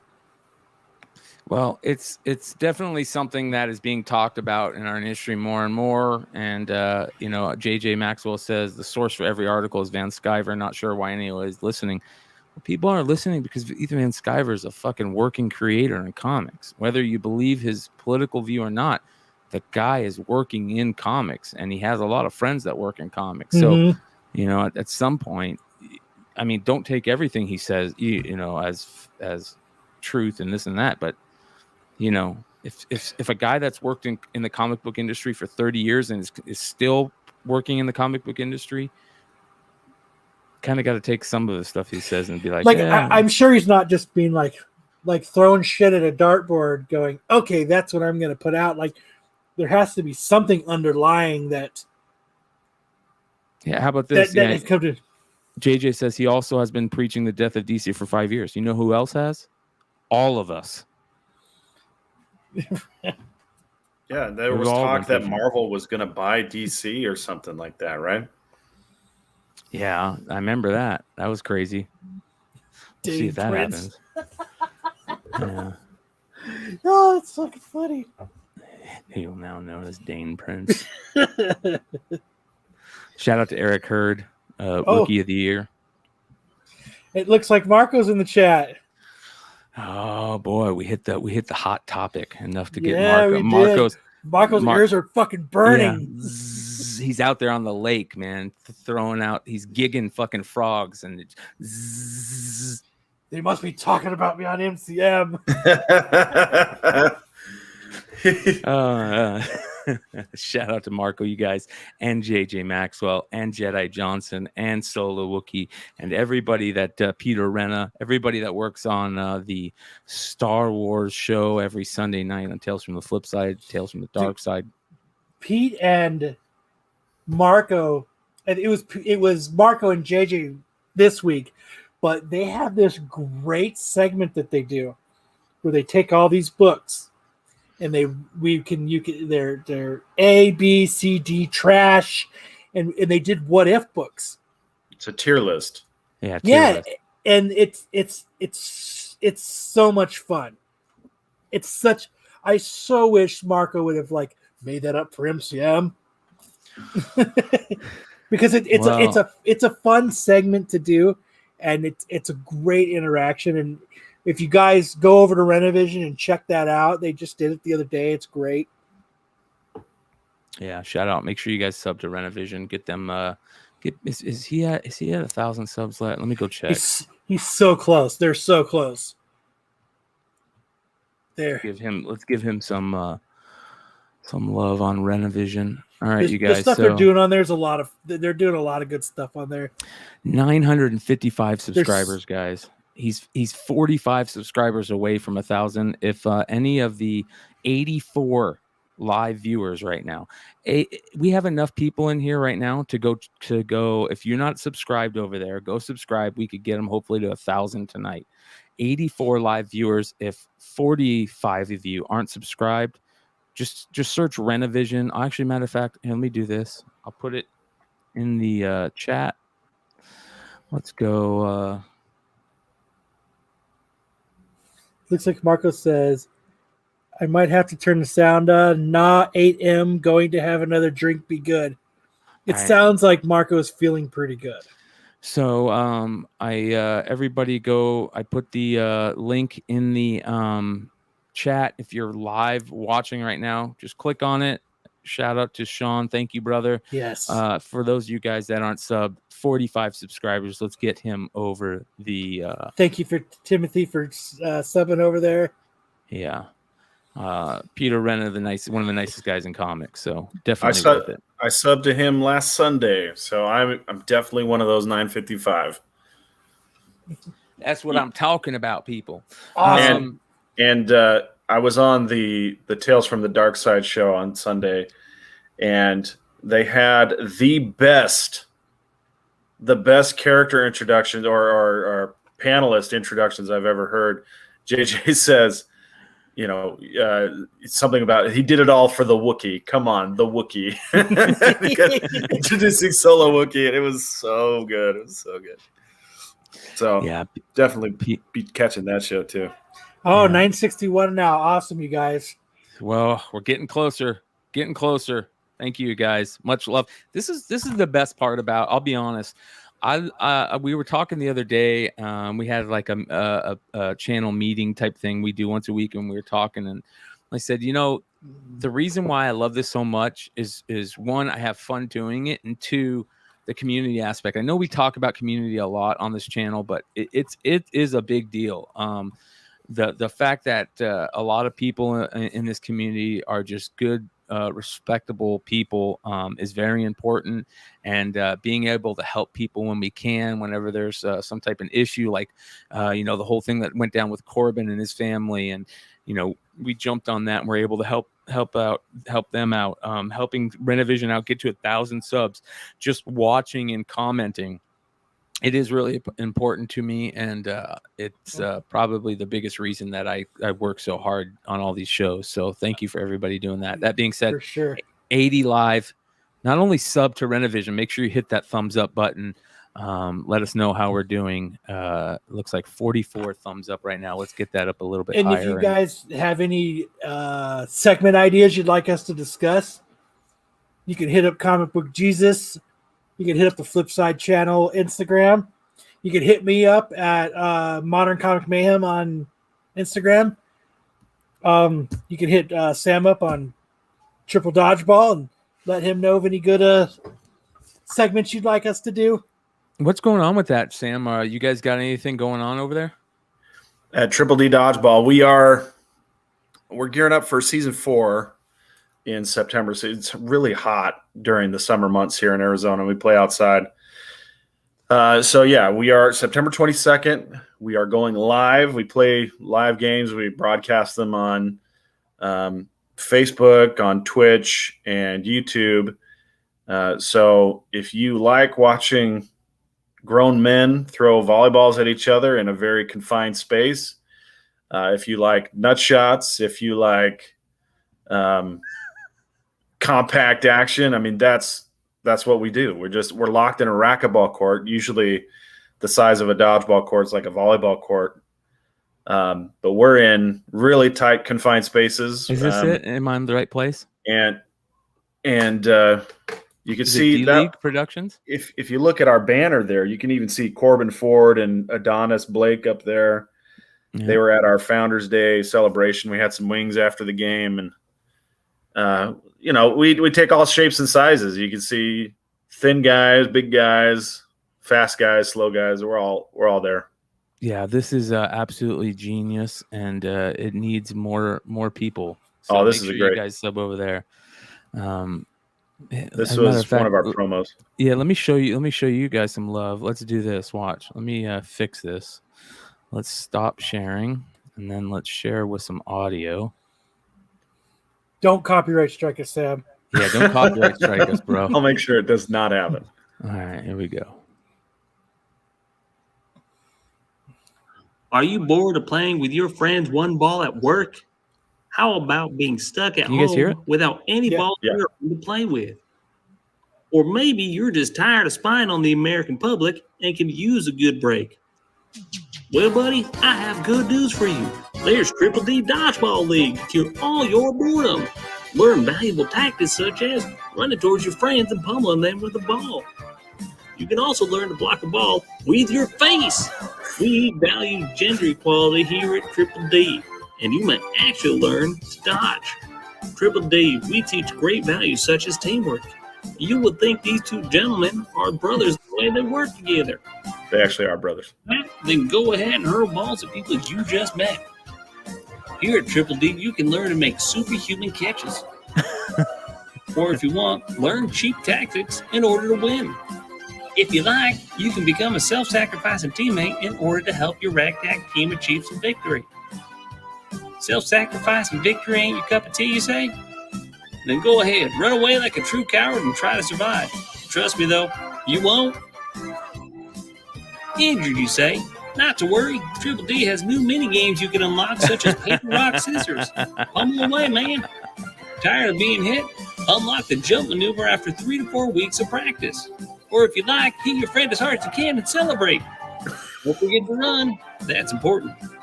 Close-up throws, don't go easy. That's a coward's way out.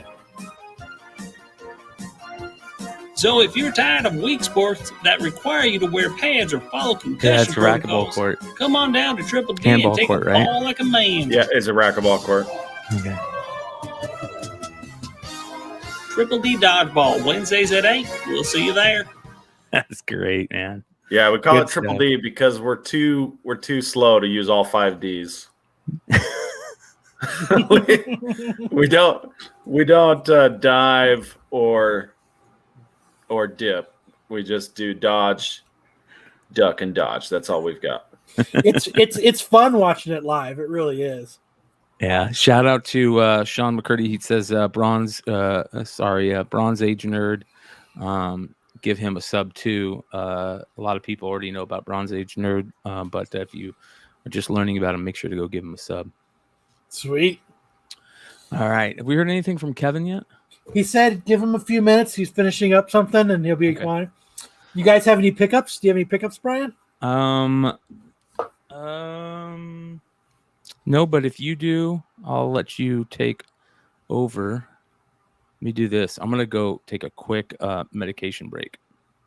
Okay. You've got controls of this stuff? Yep, right. I can do whatever. All right.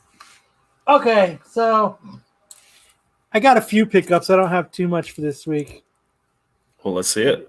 I got to start. My first pickup is I have Howard Stern versus Rush Limbaugh, the comic. Nice. And this is a book that I don't find it very often. But yeah, I'm going to take the wheel, but we're probably going to crash. So, Jesus, take the wheel. but yes, it's Rush Limbaugh versus Howard Stern.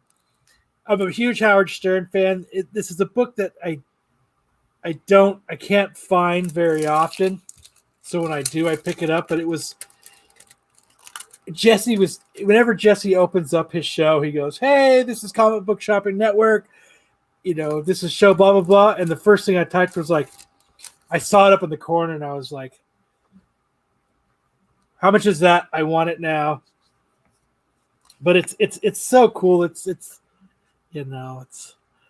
Oh, look at that. I know it's such a fun book. I don't know what the print run is this, but I just, I love how they draw Howard in this. Yeah, it reminds me of like heavy metal. Yeah, it's just a cool, I don't know. Howard Stern doesn't do a lot of merchandise type stuff with him on it. So the ability to actually find something that he did that you could actually buy, because he's such against like shirts and that kind of stuff. Like he's so against it he feels like the show it should speak for itself without having to sell shit.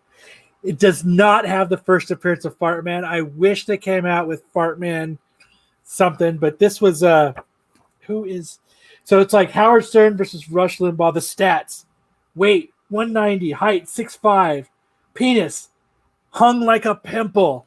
You know, if anybody knows Howard Stern, he always goes on and on about his small penis. But this is first print Boneyard Press, 1994. So That's amazing. That's a great pickup. I have about 5 of these now that I've picked up over the years. But it's a pretty cool thing. And then the other pickups I have is, and we're gonna have my buddy Kevin on, hopefully any minute. He should be popping in. I picked up the Department of Truth number 10. I've got the Virgin and I think this is the trade. This is the Virgin, and there's a 2 set. He does an awesome. He does all kinds of awesome exclusives, but when I saw him, he did these, and they're just like, I think that's just an awesome. There's so many cool covers to this. It says, let's see, Steve. I haven't listened to Stern in a long time. Bob and Tom, I think they're still on the radio. Wait, so Kyle, who's the character doing the stomping on that cover? Honestly, I'm not sure. I just thought it was a great. It looks cover. very demonic, very horror story, and it's cool. It's like you see him in the reflection of the water in the footprint. Yes, these are. I just thought these were great. I love being able to get stuff off of Kevin. I guess I'll start talking about him while we're waiting. I've talked about him a few times. It's a collector's comic choice. If you guys could find them on Facebook and website and stuff, but they do a lot of cool. They're CBCS people. I'll go back. It's issue 10. Sorry, Steve. These are issue 10 of Department of Truth. So they are pretty cool, but so it's a collector's comic choice.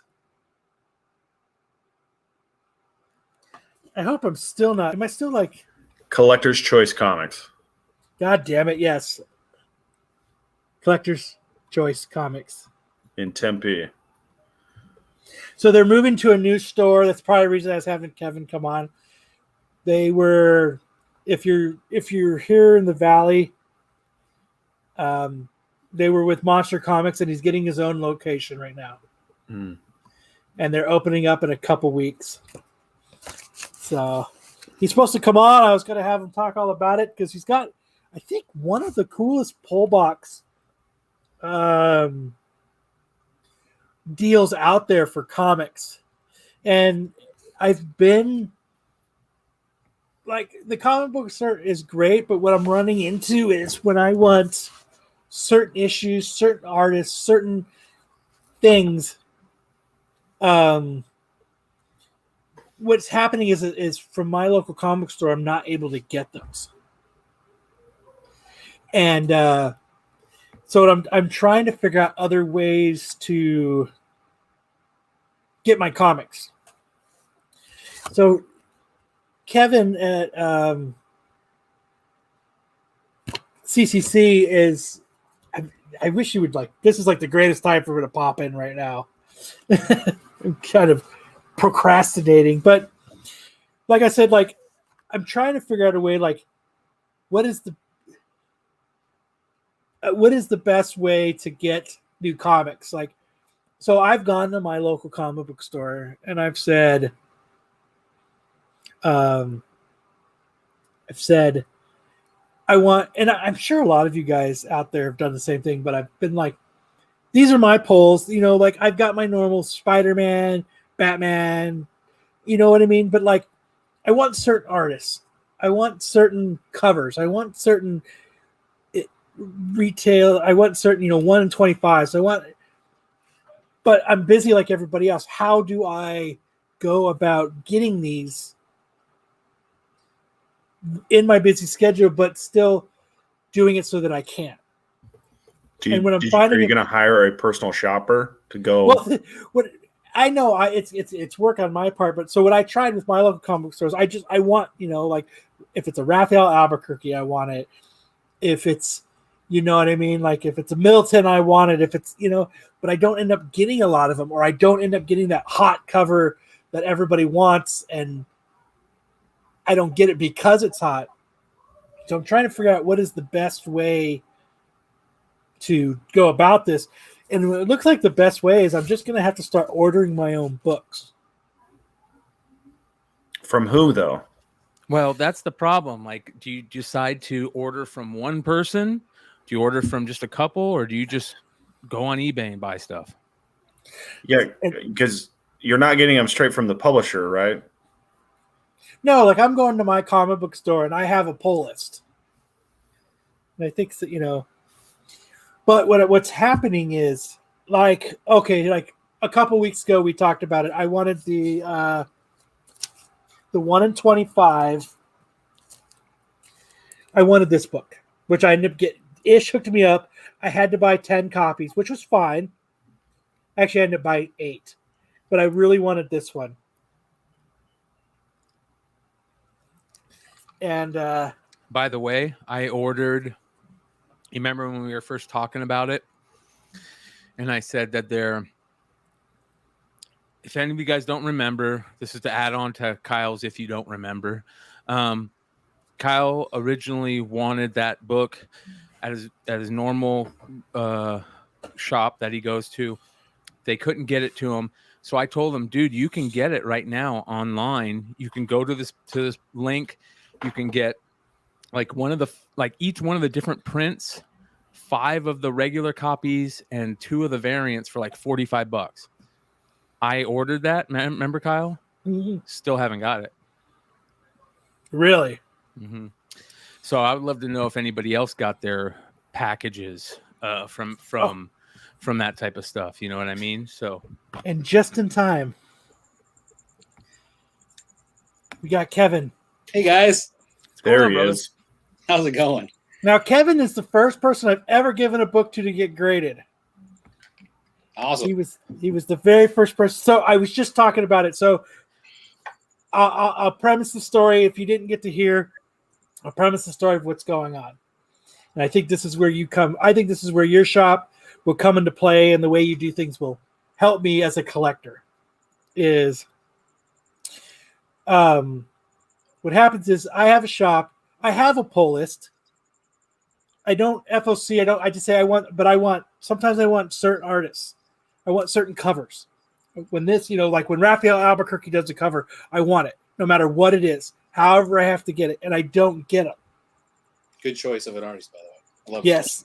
So what I have been going through. Okay, so like another one was I really wanted this Stray Dogs book, and it was really difficult for me to get.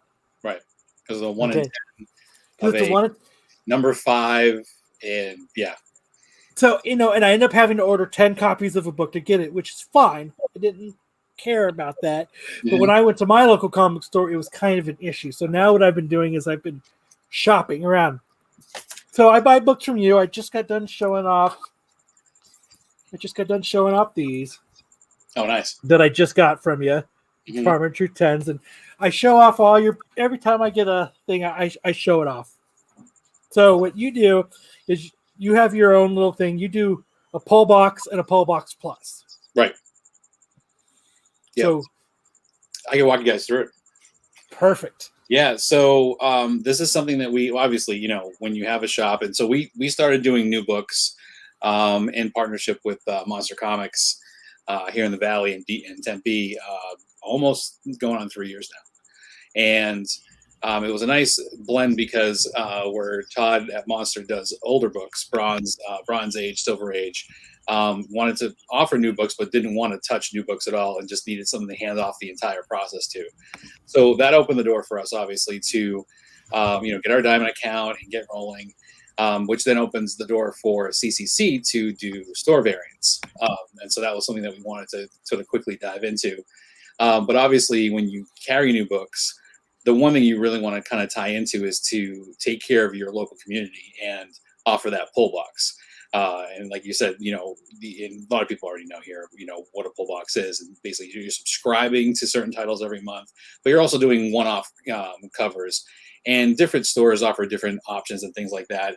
And one thing I noticed over time was that not a lot of shops were offering discounts. And geez, going back to when I was a teenager and spending all my paper route money on comics. This is a while ago. But yeah, I remember that even then I was getting, a discount if I got like Spider-Man every month, going, but this is not a new novel idea. This is something that's been going on for decades. So one of the things that we wanted to do is offer a free pull box service to get folks onboarded and give a significant discount, sort of coming on with us early on. So we started at, I think it was at 15% if you signed up early. And, we were able to get a good dozen folks, in that early sign up period. We started in March of 2019 with Detective Comics 1000, and we kind of just ran with it from there. But one of the things we also offer too, because, as Collector Choice Comics, we want to stay collector focused first. And so one of the things we offered right out of the gate, and it was a good partnership with Todd because he's a BCW wholesaler, is free bags and boards. So basically every book, it was going to be bag and boarded, but we also wanted to make sure that there's a purpose for doing that. So of course, part and parcel with that, you get damage screening. So everything that we do is, near mint minus or better, or 9.4 or better. And you get the bag and board, you get the percentage off. So, and then we also want to make sure we were guaranteeing titles. We want to make sure we were guaranteeing titles that were ordered by final order cutoff.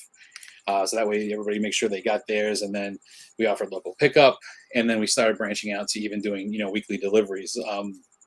Especially during COVID, we were doing some local deliveries as well. That went on for a good, I'd say, year, 6 months to a year.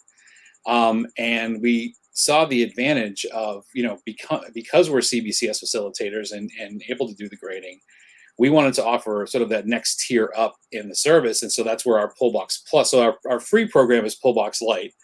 And now you actually get up to 25% off cover price.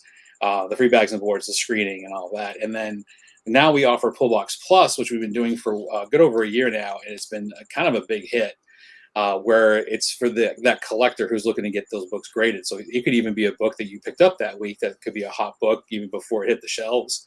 And that could be your free book. So that Pullbox Plus, you get one free modern book, which is 1975 or newer, which is modern is very wide when you get into that breakdown. So one CBCS graded book per month. You get a 20% off coupon for our website, a $5 off coupon for basically promo codes for our signings each month. And now we're offering a couple extra things. We're offering an extra 5% off your weekly pulls. So now you can get up to 30% off. And then the last piece is that we are now changing our Fast Pass pricing, where you can get that graded book done in, used to be half the time, but now it's becoming more of a third of the time, because we're looking at 15, 16 weeks for turnaround time for regular CBCS submissions. And Fast Pass is coming back. We just got our Clayton Crane books back, which were physically signed by him on July 14th. And they came back 2 days ago. So that was they were all fast passed, and we're getting those back in 4 to 5 weeks now, which is a third of the time. So it's the question here is definitely check out collectorschoicecomics.com. I saw the comment there, and that's if you go in the navigation, look at Pullbox, you can sign up, and you can be anywhere. You can be anywhere in the country to sign up for Pullbox or Pullbox Plus. And what's great about it is that it really gets you into that. It's a nice, low risk, fun way to get into the grading mode if you're not a grader, and build that collection with that one free book a month. And it's been great for us. And so we're close to 100 people now who are doing their Pullbox Plus, which is pretty great. Hey, Brian, can you pull that up? Oh, he can't hear me now. I was just trying to get him to bring it up. But no, I mean, I just dropped my first book off to get graded by you today. Thank you for signing up. I appreciate that. So this is okay. So this is what happened. So you sent me a bunch of emails. Yes. When I signed up.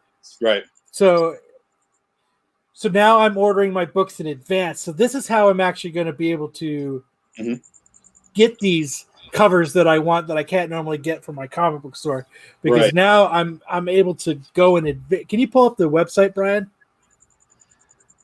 Actually, guys, I gotta bounce. I just got a bad call, so I'm gonna take off. I apologize, guys, but I'll talk to you in a bit. I'll try and come back.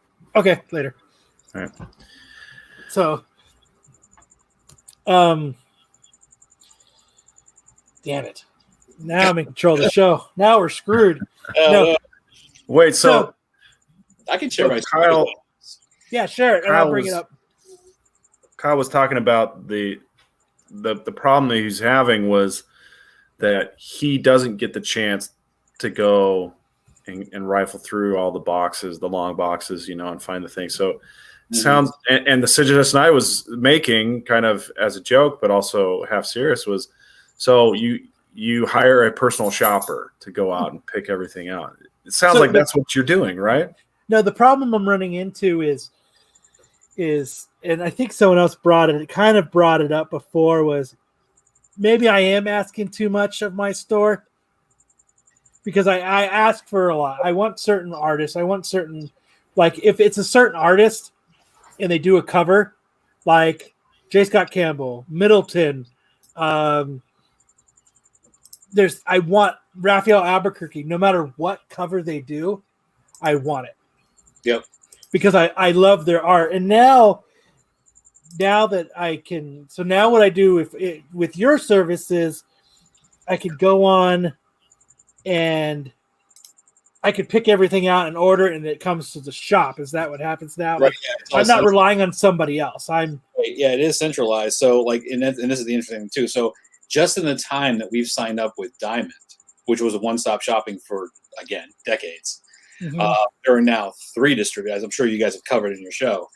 There are now 3 distributors for 3 types of books. So basically 3 publishers. So we use Lunar Distribution for all DC, which took over when they split off from Diamond. And so we get that directly to us. And then we use, in 2 weeks, we're going to start using, we have our Penguin Random House account, and we're going to be moving to Penguin Random House for all Marvel, because that's the new distributor for Marvel books. Now, Previews and Diamond is still doing Marvel, but the discount isn't as much. They're almost on the same level as retailers now. And then we are still going to use Diamond and Previews World for indie. Now, what that plays into is that in all 3 cases, what we're doing is we're aggregating, and you're able to order all your books online. You don't have to even have a manual pull list. Now, we have our backups. We have our spreadsheets that we use. So, like, for example, like you mentioned, Kyle, with the Raphael Albuquerque. And then we have a few avid Scotty Young fans. So they want 2 or 5 of every Scotty Young book, whether he writes it or he did the cover for it. So we have that as a sort of our backup, and then we're always pulling those and make sure we're pre-ordering that. But as far as the self-selection goes, it allows the collector to use our website to do that DCFOC, and I can show that in a second here, which is the final order cutoff. We preload that, and you have a deadline, which is basically 12 hours before we have to get our order in. And then we're going to start doing that with Marvel, and then you'll just use Previews World to do your indie. But then we aggregate all that, and then it shows up in your pull box. 2 of the publishers will be prepaid, so you're just really just picking up, and then the only ones you're paying at the shop is the indie titles. So that works out. It works out well. So because everything's moved sort of to a digital model, we're able to track orders and have full complete fulfillment with that. And then when we do with you were talking about the Stray Dogs one with the ratio variants, it does allow us to buy into ratio variants. And what we do is we offer those up in our Facebook Live show every week, our auctions.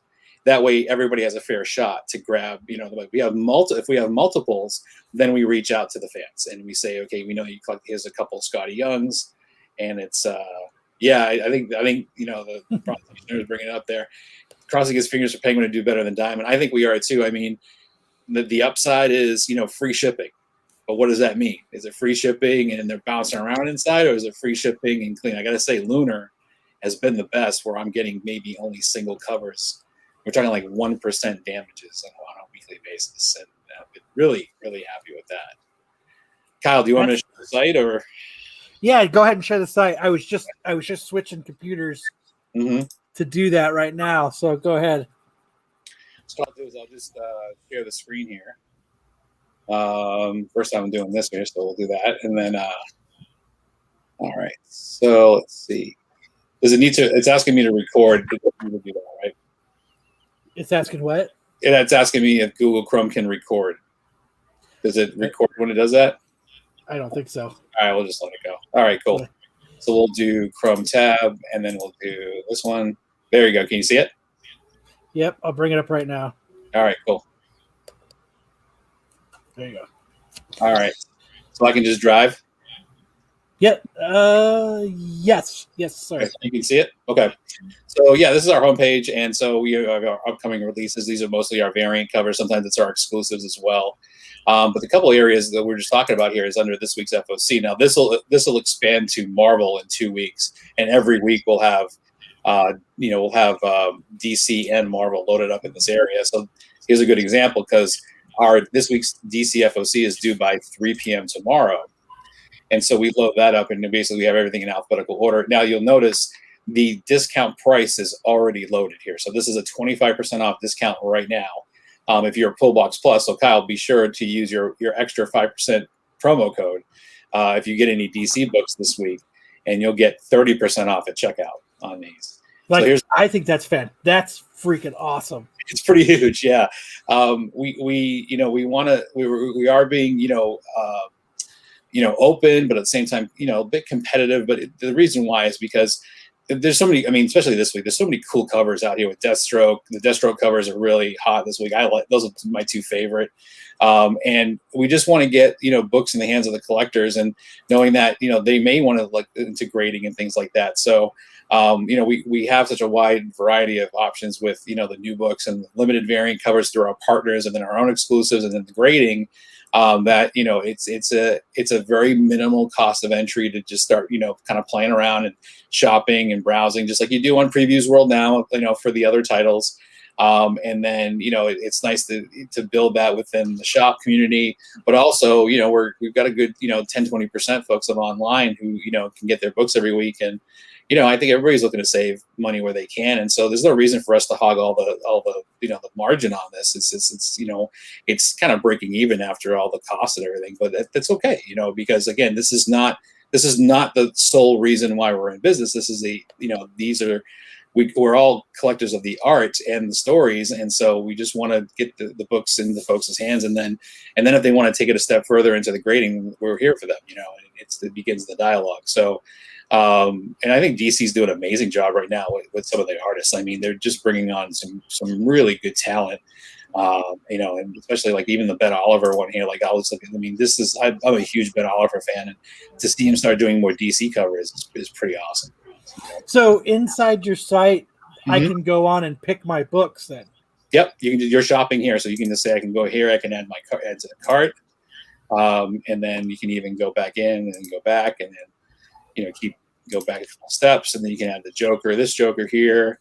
So you're just building your cart, and then if you go to checkout, you'll see that it's already got the discounts built in, and then when you hit checkout, that's when it's going to ask you. If you're a Pullbox Plus member, you can do that. You can do that discount code up here. And then it's just it's a Shopify website, so it's all integrated. It's integrated with our POS in the store. So if we're selling a book in the shop and it's the last one, it will not show up on the website. So we have basically it's going to be all integrated in the new shop.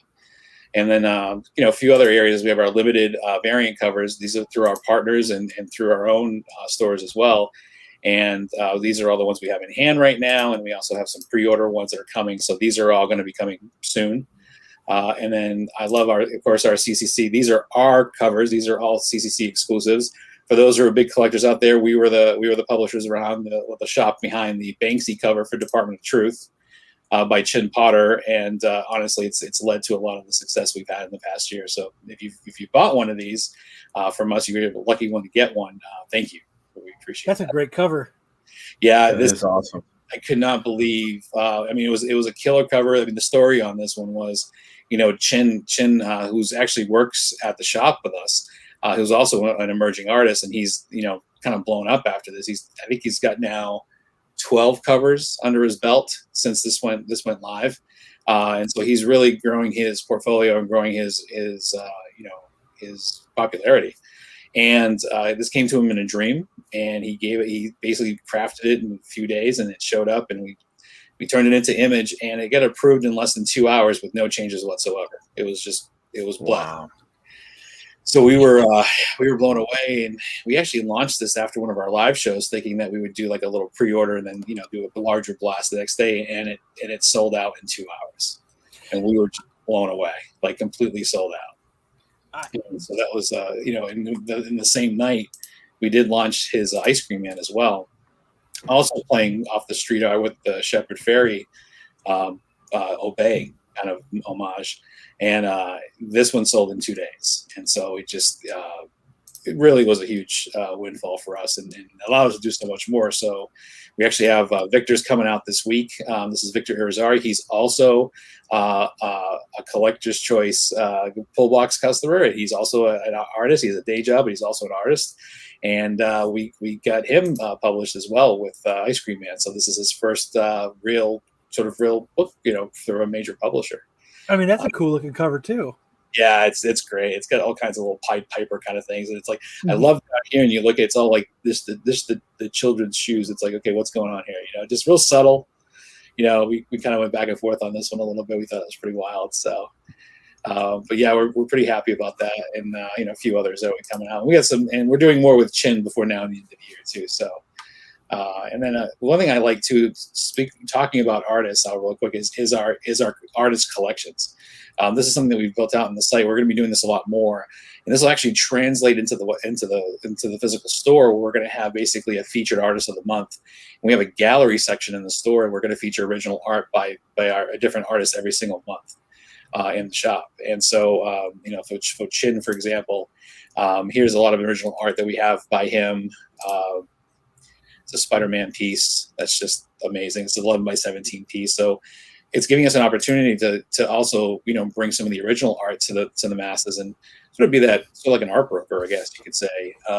And we take very little commission on this. We put 95% of the money back into the artist's hands. And so Victor's got some on here, and I like this because if you have a favorite artist, like you were mentioning Raphael Albuquerque, I'm a big David Nakayama fan, and so I built a section out as well, based on the inventory that we have. So. That's awesome. I like that. And the pull box area. This is where the pull box. This is all the details of the program here as well. That's what saying the pull box. It's. I mean, like Nate was saying. I mean, it's the CBCS book every month alone is worth the $25. Exactly. So if you walk into the shop and you say, "Hey, I want to get a book graded," and a modern book graded, it's like, yeah, we'll be able to help you out there. And so our base price for a modern, unpressed, unsigned book is $30. So out of the gate, you're saving $5, plus you get the 20% promo code for the website, which is you can use it one time per month. Mm-hmm. And you can do the whole order. You can buy 5 slabs and get 20% off the entire order. You can get 10 variant covers, or a couple variant covers, and get 20% off. The only thing we don't allow it on is FOC, because you already get 25% off there.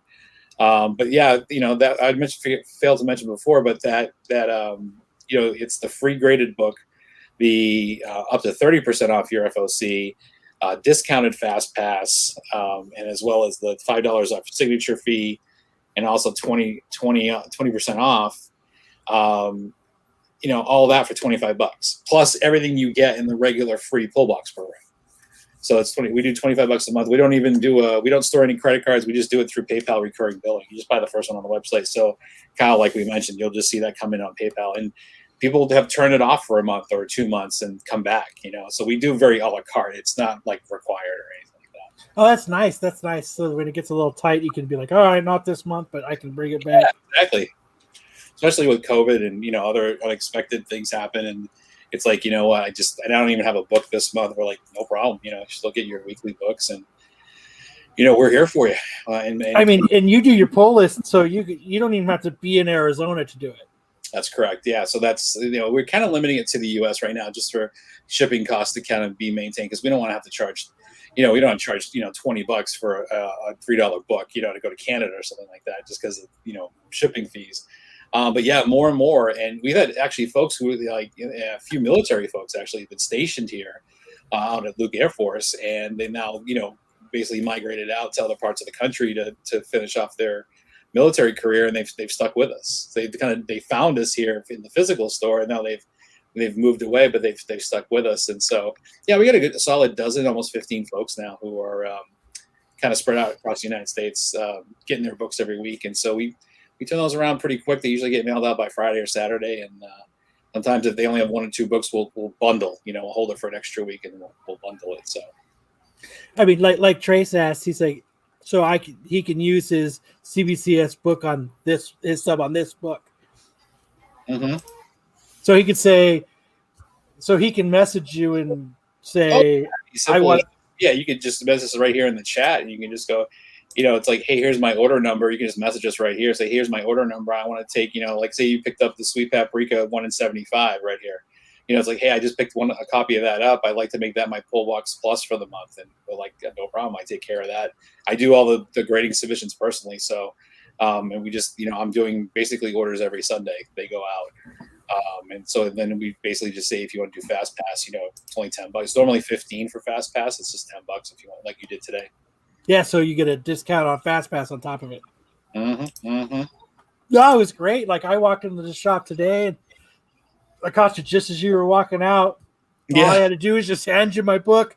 I grabbed my books, and you just wrote my name on it, and you said, okay, I'll ship it out. So yeah, it's pretty straightforward. And then when I'm not there, or very much like when you're at a show, because you used our booth at shows, we have a full blown CBCS form. So I do kind of make the staff when I'm not there, because they're not personally handling the grading orders. It's just a quick form, fills out, and it's in triplicate. So you get the pink, the store gets the yellow, and I get the white, and that travels with the book. So there's full trackability. If you're handing the book off to me, then I put it immediately on my Google sheet, and then there's a full, that way it's like, hey, what books do I have out? I just type your name into Google Sheets, and I get the list. I mean, that's awesome. Like, I think this is, because I've been on the show, I've been like, like I was saying earlier, I've been trying to figure out what is the best thing for me. Mm-hmm. And I have been talking about starting to order just what I want because it'd be easier. And I really didn't want to go through like some third parties or something. Yeah, exactly. And now I know I get to keep it. I get to keep it local, and I get to keep it known. I mean, this is. It's great. So I get. Yeah, we have three options. We have when you do that, you have 3 options. So I mentioned the website. So if you do buy everything through the website because you are pre-ordering and prepaying, that's where you get that 25% off. We also offer an option that if you just want us to maintain the list for you, and it's kind of a set it and forget it, and you just pay when you pick up, we offer that as well. It's just 20%. So basically it's just 5. So the incentive is to get that extra 5 or 10% off is to buy online, because then it's full trackability and there's less gaps for books to fall through, because every once in a while we might miss one or thing like that. So because it's a manual, or there's so many new DC titles coming out, because DC's coming out with the 5th Batman series for this month. Yes. It's we want to make sure we're staying. It's like, oh, you wanted the Batman Reptilian and the I Am Batman. Oh, but what about Second Son? But that is I Am Batman. Oh, okay, we missed that. Well, then, let's bring those 2 worlds together. Whereas the website, every single one is listed out. So we are trying to move to a fully digital model, but at the same time, we do not want to leave behind our old school pull box folks as well. We want to be able to be full service. So no, I think this is awesome. Like, when you showed this to me, I was like, holy crap. Like because I'm excited about it. Like I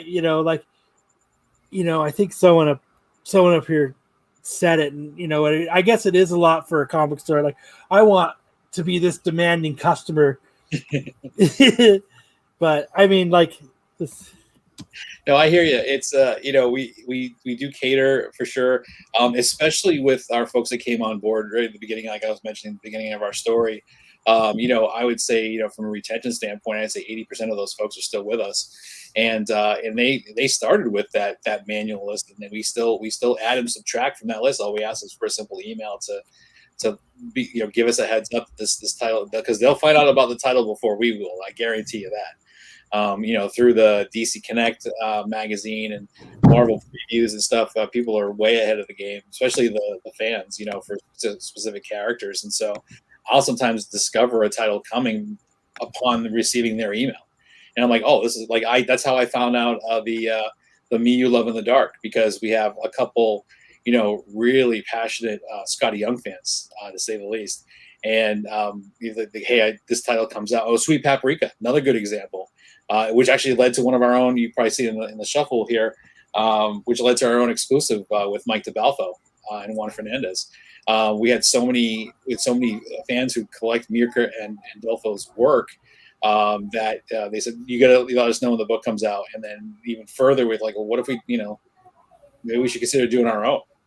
And that took off, and it all kind of came together quickly. And Mike, it's the first time we actually did 2 covers. And so, we kind of mixed it up with all our other offerings and did our more adult book, so to speak. And so it's leading to a nice signing in the new shop. We're going to do a little after-hour signing, and it should be fun. So it's nice when we're able to do that. And it's the success of all the variants and the feedback we've gotten on the site about the ease of use and how fast it is on the phone and things like that. We've worked hard to optimize things to keep it, lean and mean. That's awesome. So what do you think about, you can leave whenever you want. If you want to keep talking, you can keep talking. If you got stuff to do, we totally understand. No, I'm good. I mean, my day is winding down for once. And a lot of moving parts with the new shop and everything. But and if that's what, go ahead and talk about your new shop. Who do know us? I'll just kind of put this up on the screen. You probably have shown it as well, but this is our official postcard that we're in. The back of it actually has all the details. So if you come into Monster Comics now and you are frequenting our shop, you'll probably see this postcard included in your bag, and that'll be our new signed. There it is. Yours is signed by Chin. He was there today. Awesome. Yours is that's it. That's a 9.8. You should send it in for good. I'm going to. Yeah, there you go.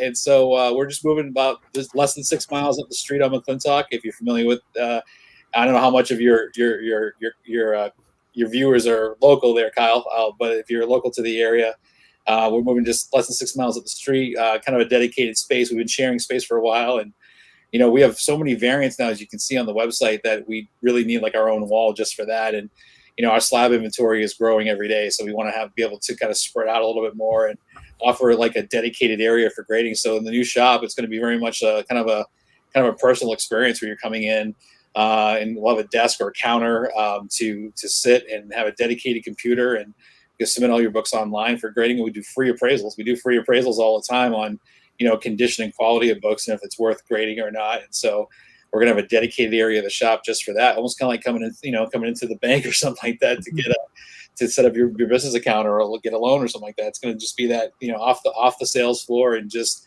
that nice quiet experience to kind of go through. Because quite frankly, a lot of folks are very passionate about, their collections, and they're really nervous about sending their babies off. And because, USPS is a factor and things like that. And that's why, we're fully insured and indemnified on anything we send out. And we're proud to say, without jinxing or anything like that, knock on wood, that we over the last 7 years we've submitted over 7,500 books for ourselves and for customers at shows and through the shop, and we've delivered every single one back, and it's just been very fortunate.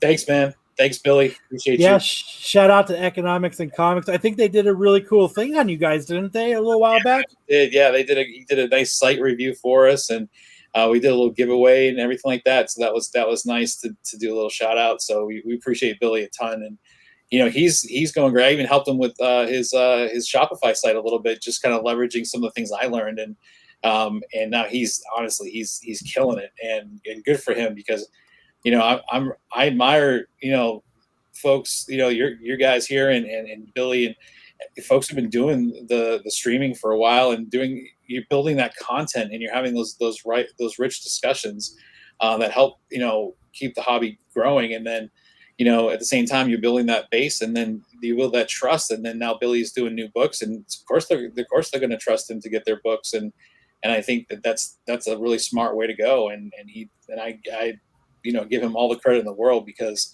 he spent years building his subscriber base before he mentioned he was selling a single book. And I think there's a lot of integrity tied to that, and he deserves all the success that he gets, because I think it's great. So JJ's asking about pressing. So I know the answer to part of this. Yeah, go ahead, go for it. So if you're doing your pull box plus once a month, no, it's just the grading. There is no adding the pressing or anything to it.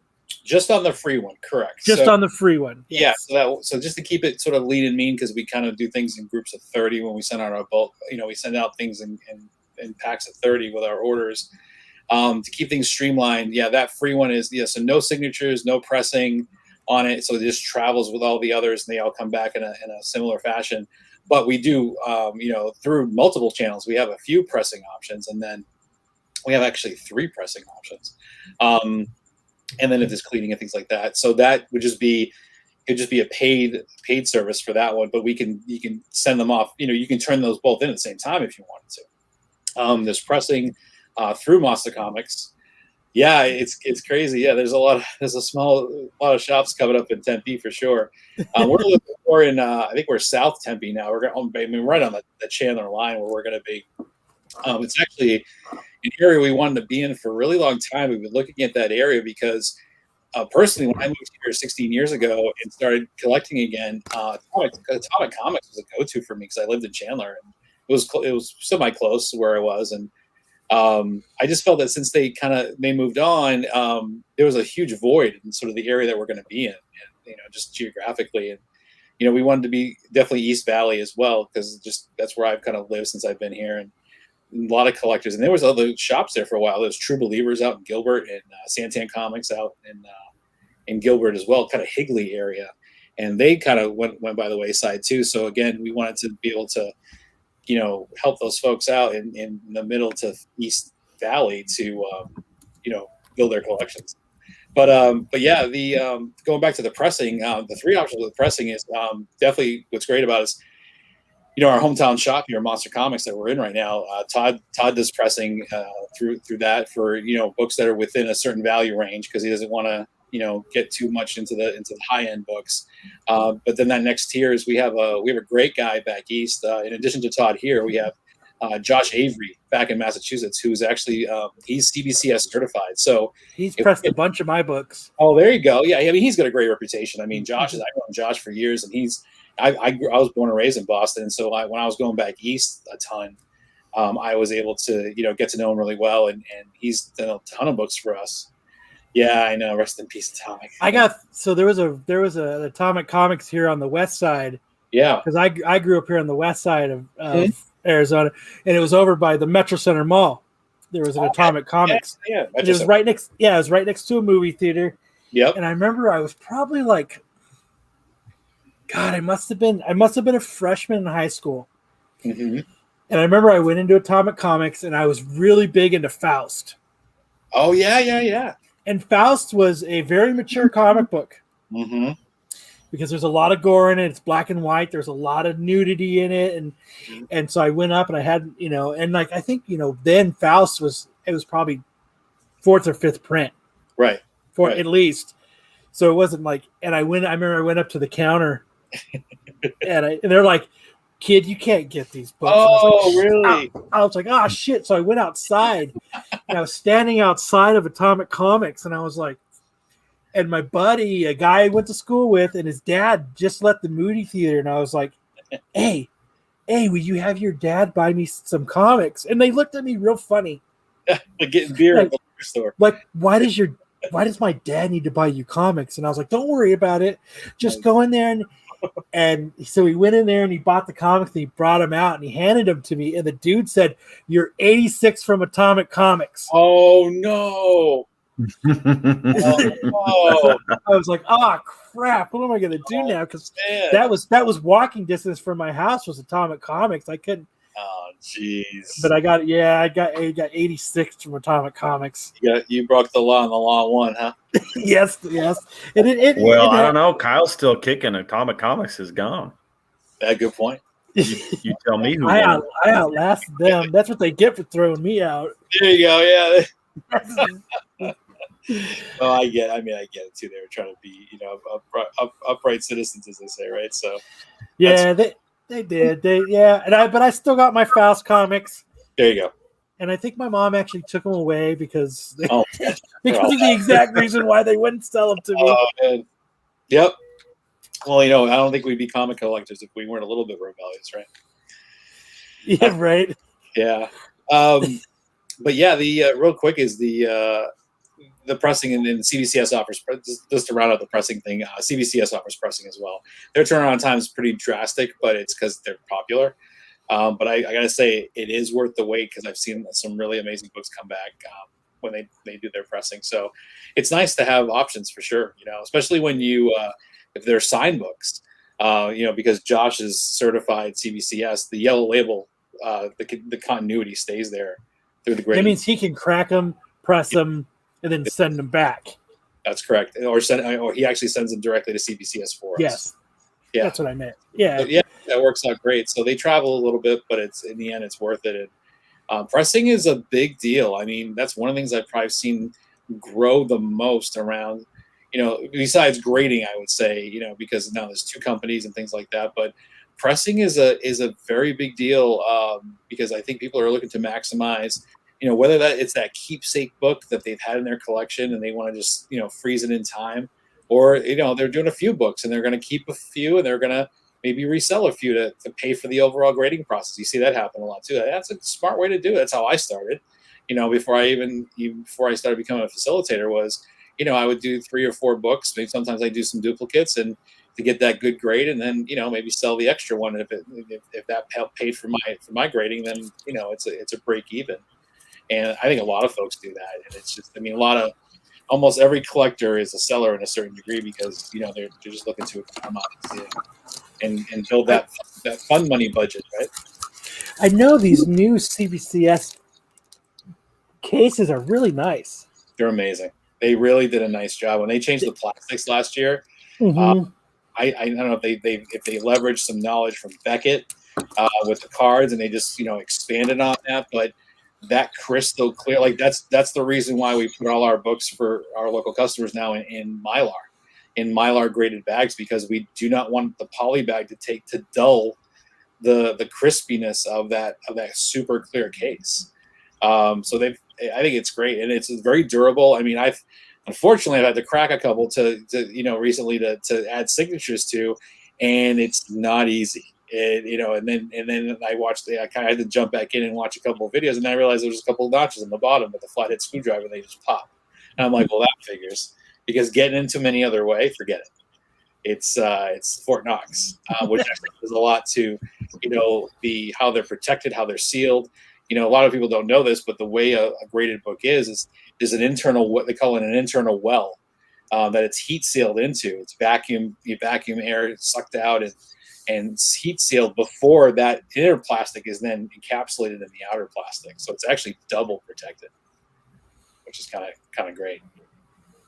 I tell this story all the time. I remember I gave you my Amazing Spider-Man 300 to get signed, and I had already given you to get graded. Yep. And then I had given it back to you so that we can crack it and get it signed again. Mm-hmm. And I remember you cracked it open, and it's got it's vacuum sealed, and it's in there. And I remember I had my buddy standing next to me, and you've got this razor blade, and it's so close to the edge. I remember it was like a train wreck, like a car wreck. You're watching it, and you're like, you wanted to look away, but you had to keep staring. Of error, I'll tell you that. That's for sure. And I remember my buddy that I was with, he walked away because he couldn't stomach it. He couldn't stomach watching this book, like the preciseness you needed to be able to cut along that edge to free that book. Too. That's my layout and paste up artist stuff from college and newspapers, coming back, because that's that steady hand. I mean, you're talking about maybe, if you're lucky, a 1/16 of an inch margin of error. Yes. Do that, and again, knock on wood. When you're doing a show, you're cracking dozens of slabs a day. And so you got to be fast, and then you just kind of go in. But the nice part about it is that the way the heat seal works is that when you kind of go into the plastic, as long as you have a sharp enough blade, it never moves. So it's just going with the flow, and you get that. But it has enough of a gutter for you to be able to, and obviously take it out very carefully, right in that back and board immediately. So. Yeah, it's a tricky art, but it's a necessary evil, unfortunately. So, all right, Mr. Steady Hand. Right? It was like he was like, it was close. Like, yeah, my buddy, like, he walked away. He was like, "Fuck this, I'm Surgeon's out of hands. here." They call those surgeon's hands. It's not just steady He's hands; like, those are surgeon's yeah, he's like, hands. I can't even watch this. Like, Yeah, you can't have a lot of caffeine on those days. You have to kind of mellow. Oh, thanks. I appreciate that. yeah. So, like I said, if anybody's new in right now, we're talking Kevin. CCC Collector's Choice Comics. He's got an awesome Pull Box Plus. So if you guys are looking for, Economics is asking when your new store opens. Oh, cool. It's going to be Tuesday, September 7th. So it's the Tuesday after Labor Day. And we're going to be open in our current place at Monster right up until the Saturday of Labor Day weekend. And we're moving the Sunday and Monday. It's going to be a pretty easy move for us. And then we'll be building behind the scenes at the new shop, but so completely seamless. You're going to pick up your books. If you're a current member, you're picking up your books the previous week. And then the very next week, you're picking them up at the new shop. And actually, Todd's been great that even if it's a little bit out of the way for a couple people to get their books, as long as they prepay their books, he's fine with them picking up at Monster, and we'll just shoot them down the street to make it easy for folks. So that's really nice of Todd. We appreciate that. We appreciate Todd for everything, because he helped us, get on our feet with new books, and it was a low risk situation for us. That it was an idea that he had, and it was a nice balance. And so the goal was to kind of move up and out. We just didn't think it was going to happen this fast, and it's kind of a nice problem to have. But it's there, and it's like wow, and it's like you start saying to yourself, is this really happening? And you kind of like start getting blown away by it. So we're really hoping.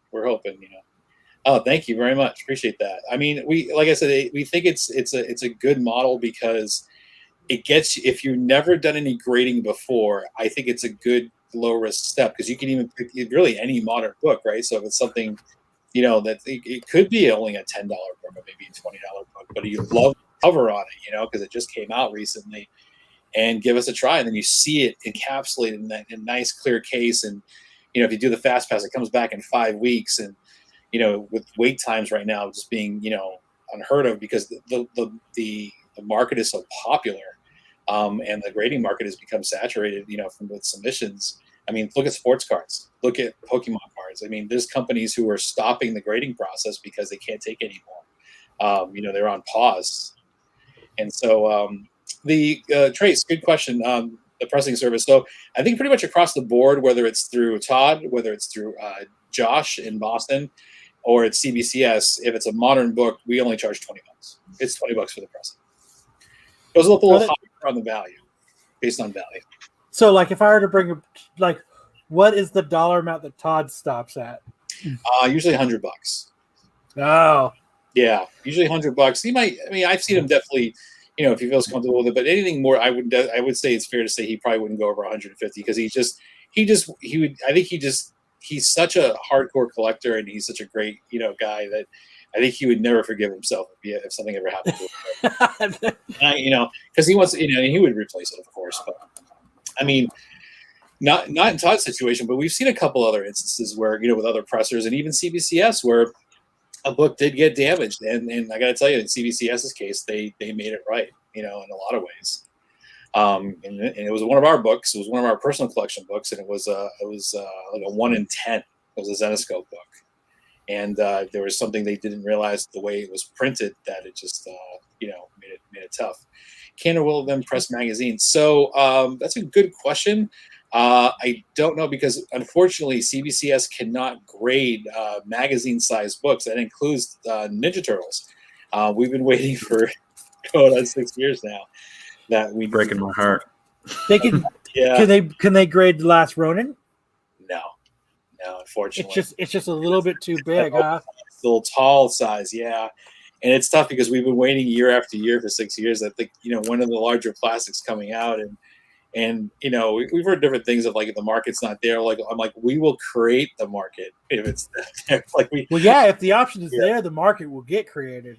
Exactly, and that's the thing. And so yeah, I mean, I get it, and I think it would be great. I think it opens up a lot of doors, especially with the older collectors, with as far as like, collecting the older magazines, like Vampirella and Conan and heavy metal and things like that. I mean, there's a lot of some of the Frazetta art from years past. I mean, people would grade that in a heartbeat based on just the clientele and the collector habits in the area. It's a missed opportunity. I'm not gonna lie. And it's always number one when we have our conference calls with CBCS, and we provide our wish lists. It's like, when is it coming? And I don't know. Maybe now it's even tougher because of the plastics and the supply chain with China right now and everything like that. That's nightmare. Shoot, even look at bags and boards right now. Yeah, the supplies are a nightmare. I mean, we found some channels that are working for us, and for the time being, but yeah, it's a bit of a nightmare. It's the one type of shop I definitely wouldn't open right now is a comic book supply store, because I think it'd be impossible. I think it'd just be there's just, the market's dry. So one other thing for everybody that's here is you do a weekly show. Yeah, to sell books. Yeah, it's actually it's part and parcel part of what we do with the because we want to kind of we used to do it actually Wednesday night. We moved it to Thursdays just because it gives us a little bit more time to prep.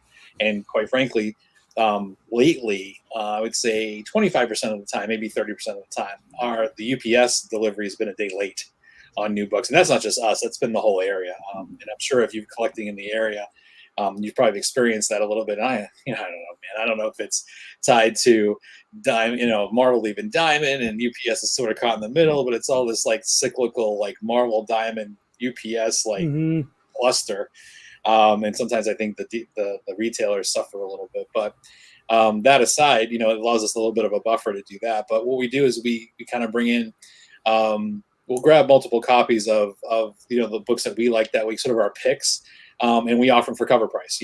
So like this week we had the Trial of Magneto, the art trim cover with Scarlet Witch on the cover, which is just like an amazing cover. And so I'll kind of hedge my bets ahead of time, and I'll buy an extra 10 or something when I'm doing my ordering, knowing that I'll take 5 and put them on the show. But we'll do it that night, and even though they've been out for a couple of days, we'll do it for cover price for $5.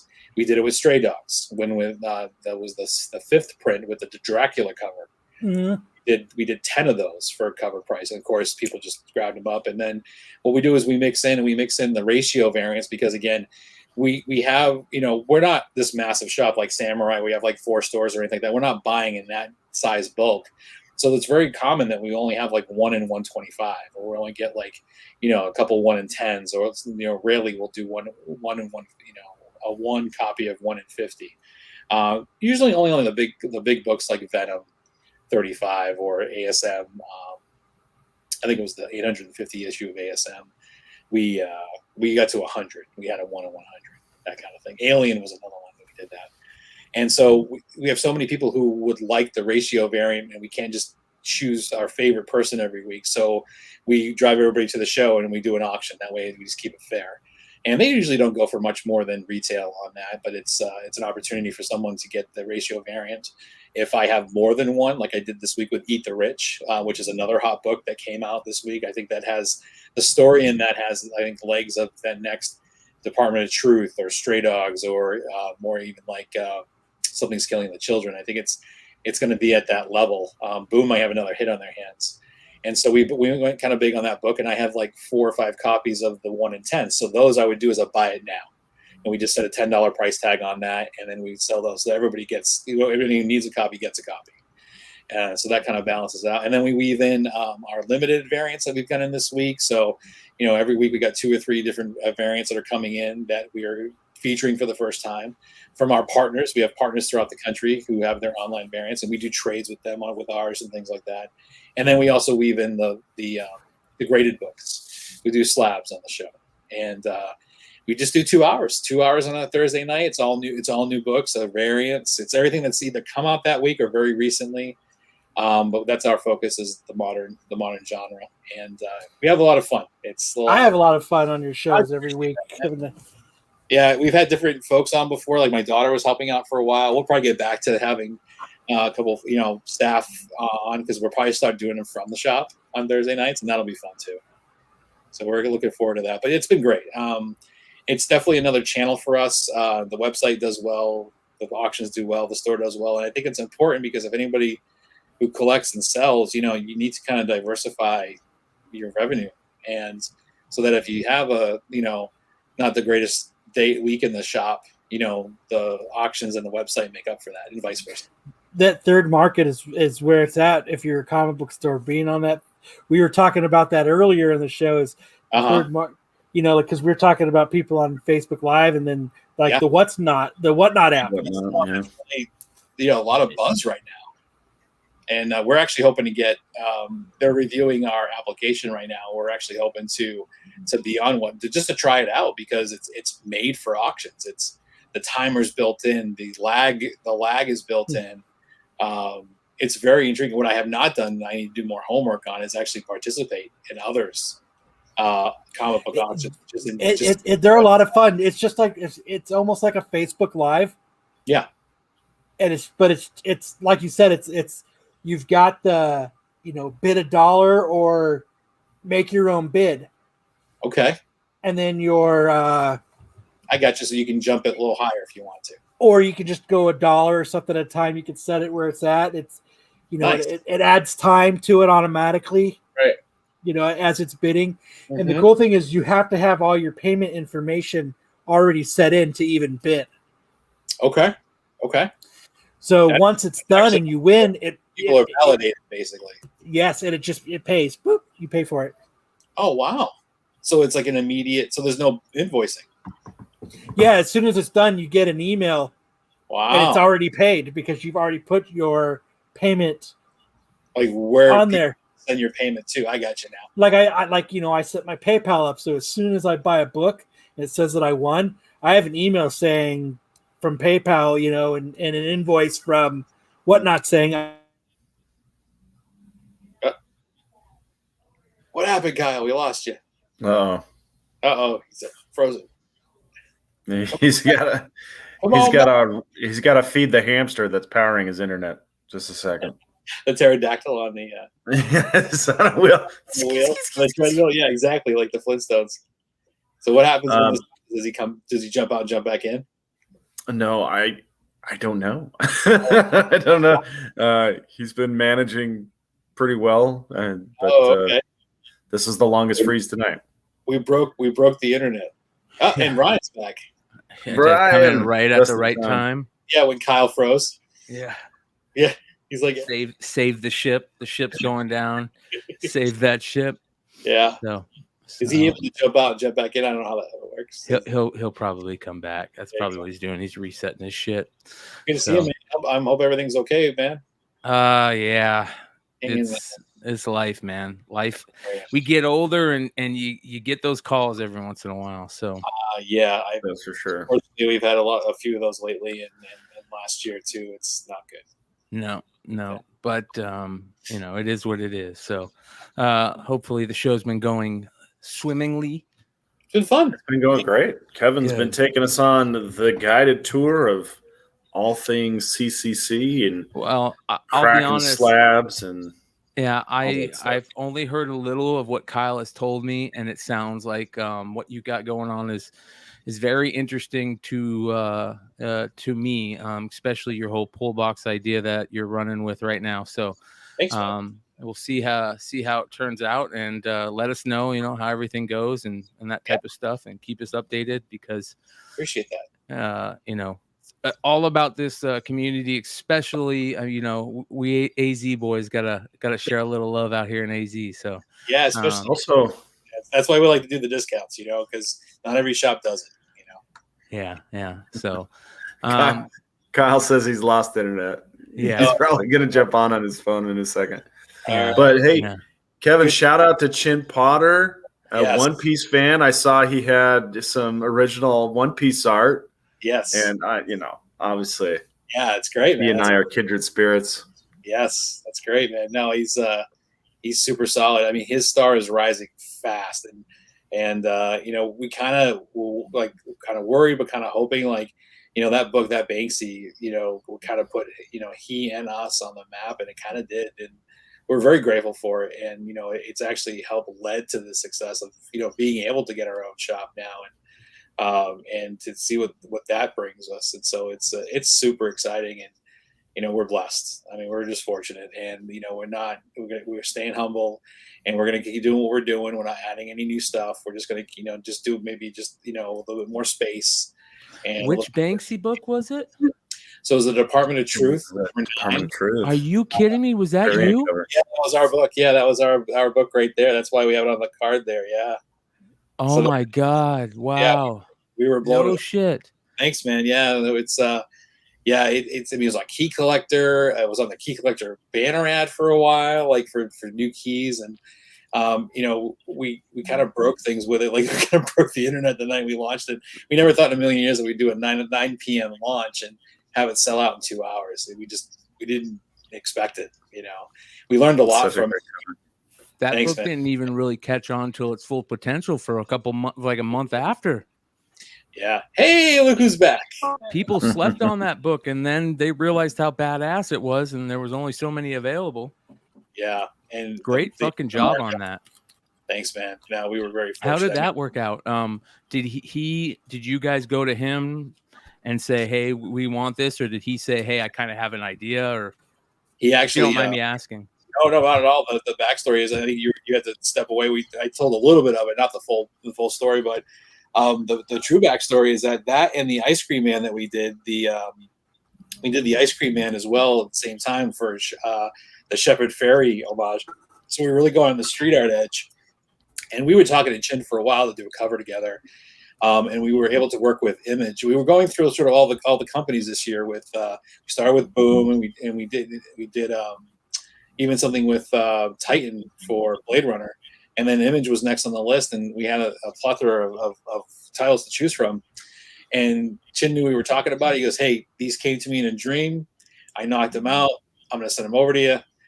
Take a look. Let me know what you think." And it blew my hair back. And I'm like, "This is great." I said, "If you want, I'll pitch it right now."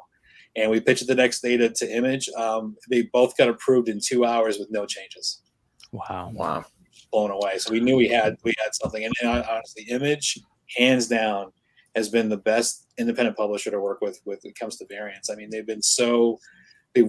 partnered with us so much. And even with Sweet Paprika, where Mirka has to have personal sign off on every variant cover, we went back and forth with notes, and we even changed artists, and that worked out well. And they've done nothing but broker success for our covers. So hats off to them. But with Chin, yeah, not hats off to you, my brother, because I think that is 100% going to be in my cover of the year candidate list. 100%. Isn't it so cool? I fucking love that cover. That's huge. Thank you. I geeked out on that cover. I'll tell you. You know what's so funny about that cover?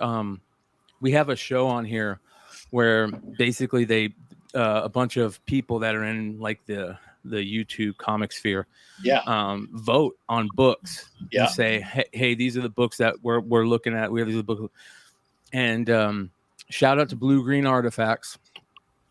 He put that book on that list, and I went, "You can't put that book on that list because it's too expensive, right?" I'm like, "It's too expensive," and then I went and I looked at it and I went, "You can't put that book on the list because I want one." Right? Eddie, I was like, Yeah, it's awesome. I mean, yeah, Eddie. There's questions. It went on the list. It was a joke, but right. That's how good that cover is. That cover is like, you look at it and you're like, yeah. It was like $150 book at the time too. Yeah, we've seen it, $250. There was one sale on eBay for a raw for $500. Yeah, it's got to feel good that one of your covers do that. Oh, when you have a hit, I mean, honestly, man, I think any retailer who has a diamond account and is doing variants, I think it's sort of like finding that grail. Like if you're like an action figure collector and you find that one, figure on the peg that's a grail. You know what I mean? It's like when you find that hit, you get that rush. We thought we probably had a hit on our hands, but we never want to get cocky at all. So we just that's why we launched at 9 p.m. after our live show. We pumped it up on the live show. We get 30 people on the live show and everything like that. And we pre-promoted it. We did teases a couple of days before. And to answer Eddie's question, Chin Potter actually works with us at. Chin works with us at Monster Comics and Collector's Choice Comics. We actually split him as a staff member, and so he's hometown, and that's what's great.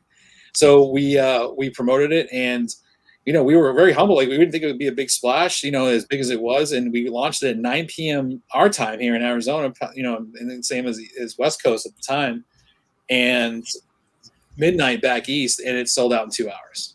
And like the phone was like the Shopify was just blowing up, and I'm like, oh my God, this is something else. And then the ice cream man sold out 2 days later.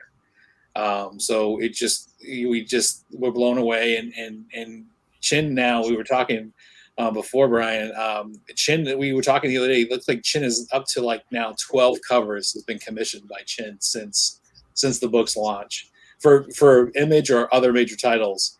I mean, he's only a matter of time before he gets his first DC or Marvel if he gets approved. But we've actually locked in Chin for 5 more covers before now the end of the year. And nice, man, nice. you need to get Chin on the show. Yes, talk with us. I like it when not only economic and comics. Come on. Not only do I like it when retailers hit gold, but I like when they hit gold with a local artist. Oh, yes. You know what I mean? Yeah. Like, that is even cooler to me. So congrats to both of you guys for knocking that one out of the park and work with rocking together. Thank you. We Victor Urizari is doing our Ice Cream Man number 25. That comes out Wednesday, and he's never done a cover for any major publisher before at all. And he's got a day job. He's a local artist, but his brand is expanding, and he's done some local books, like for his self-published books with Flying Somnia, and so now we got him an Ice Cream Man cover, and that's going to help expand his portfolio and hopefully get him other covers. And then we even work with Mike DeBalfo, which we didn't even realize he's done so much Zenoscope work. That Mike DeBalfo, we got him his first Image cover with Sweet Paprika, and he's going to come out for a signing. That cover's awesome. I think it's great. I mean, it's so much his style, but it's also really invokes the character. Yeah, man, great job, good stuff, very good stuff. Thank you. Yeah, and honestly, and I'm happy to share too. Full transparency is we're going to stay in this realm for a long while with the independent variant covers, low print run, a lot of control. I know people go for the brass ring with Marvel and DC variants, but they're just cost prohibitive. I mean, that's $15,000. $15 investment for. It's ruining the industry, brother. I don't see it, and to get a hit at the level that we did with Banksy, with Chin's Banksy cover homage, that's once out of 1,000 of those. What do you mean by limited? What's limited to you? Is 500 limited? We do 500 or less, and I love that. Yeah, 500 or less. I love that. More than that. We did the 2 covers with Sweet Paprika, but then we broke it down. So we have to pay for the 500. Again, full disclosure, we have to pay for 5. We then screen for 9.8s, screen for near mints, and then we destroy the rest. We video destroying the rest. That way we can guarantee 9.8. So we have enough we're sending in for grading to make up for it. We send in extras to cover damages. But like on the Sweet Paprika, we did a numbered COA. And we limited the A cover to 400 out of the 500, and we limited the B cover. We did 169 out of 500. So. Well, I think that's super important. I'm really glad to hear that that's happening, that there's more retailers that are doing the limited, because listen, there's a lot to be said about collectability, Yeah. and honestly, the stories are coming out of indie books right now. That's where the magic is. I mean, you see it in things being optioned. I mean, Tinian is killing it. Yeah. And he's even the going Kickstarter stuff too. Yeah, it's just amazing. And it's so important because, really when you break down the economics of it, you can do 15, if you wanted to go, full tilt boogie, you could do 15 independent titles and variants at that print run for one DC. And I'm like, nah, all day. And I'm not going to do 15, but at the same time, it's all day long because not everyone's going to be the Banksy. Not every single one's going to be the. That's okay. That's all right but you get to maybe work with 15 different artists who have never had a book published before. Yep. And you're building their portfolio and you're getting to know these. I mean, there's still a handful of artists just in the area that we've gotten to know that we'd love to work with. And then if there are other, not as well-known artists throughout the country that, need someone to sort of stay course them or to, then we're going to be able to do that. We're going to be able to take a chance. Because at the end of the day, we'll probably break even. Even if it's not a full-blown hit, it's okay.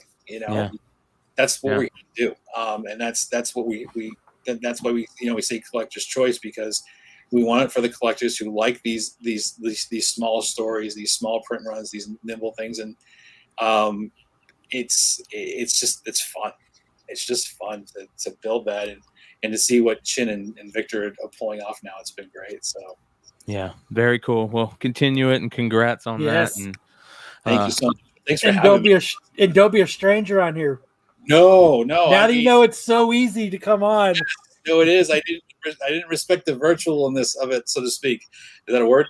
Anyway, but no, I'm happy to be a part. And anytime, I'm happy to come back and show off one of our things. We are going to have if you guys love Chin, I will mention this real quick. The first Saturday after we open, the 11th, we're going to have both Chin and Victor doing a Saturday signing in our brand new shop, and they'll be signing their copies of Ice Cream Man, and Chin will be signing his remaining copies of. So if you are looking for a Banksy cover, I'm pretty sure Chin has a few left from his comps that he received from us. And that's the thing too, is we real quick on this too. I want to mention this.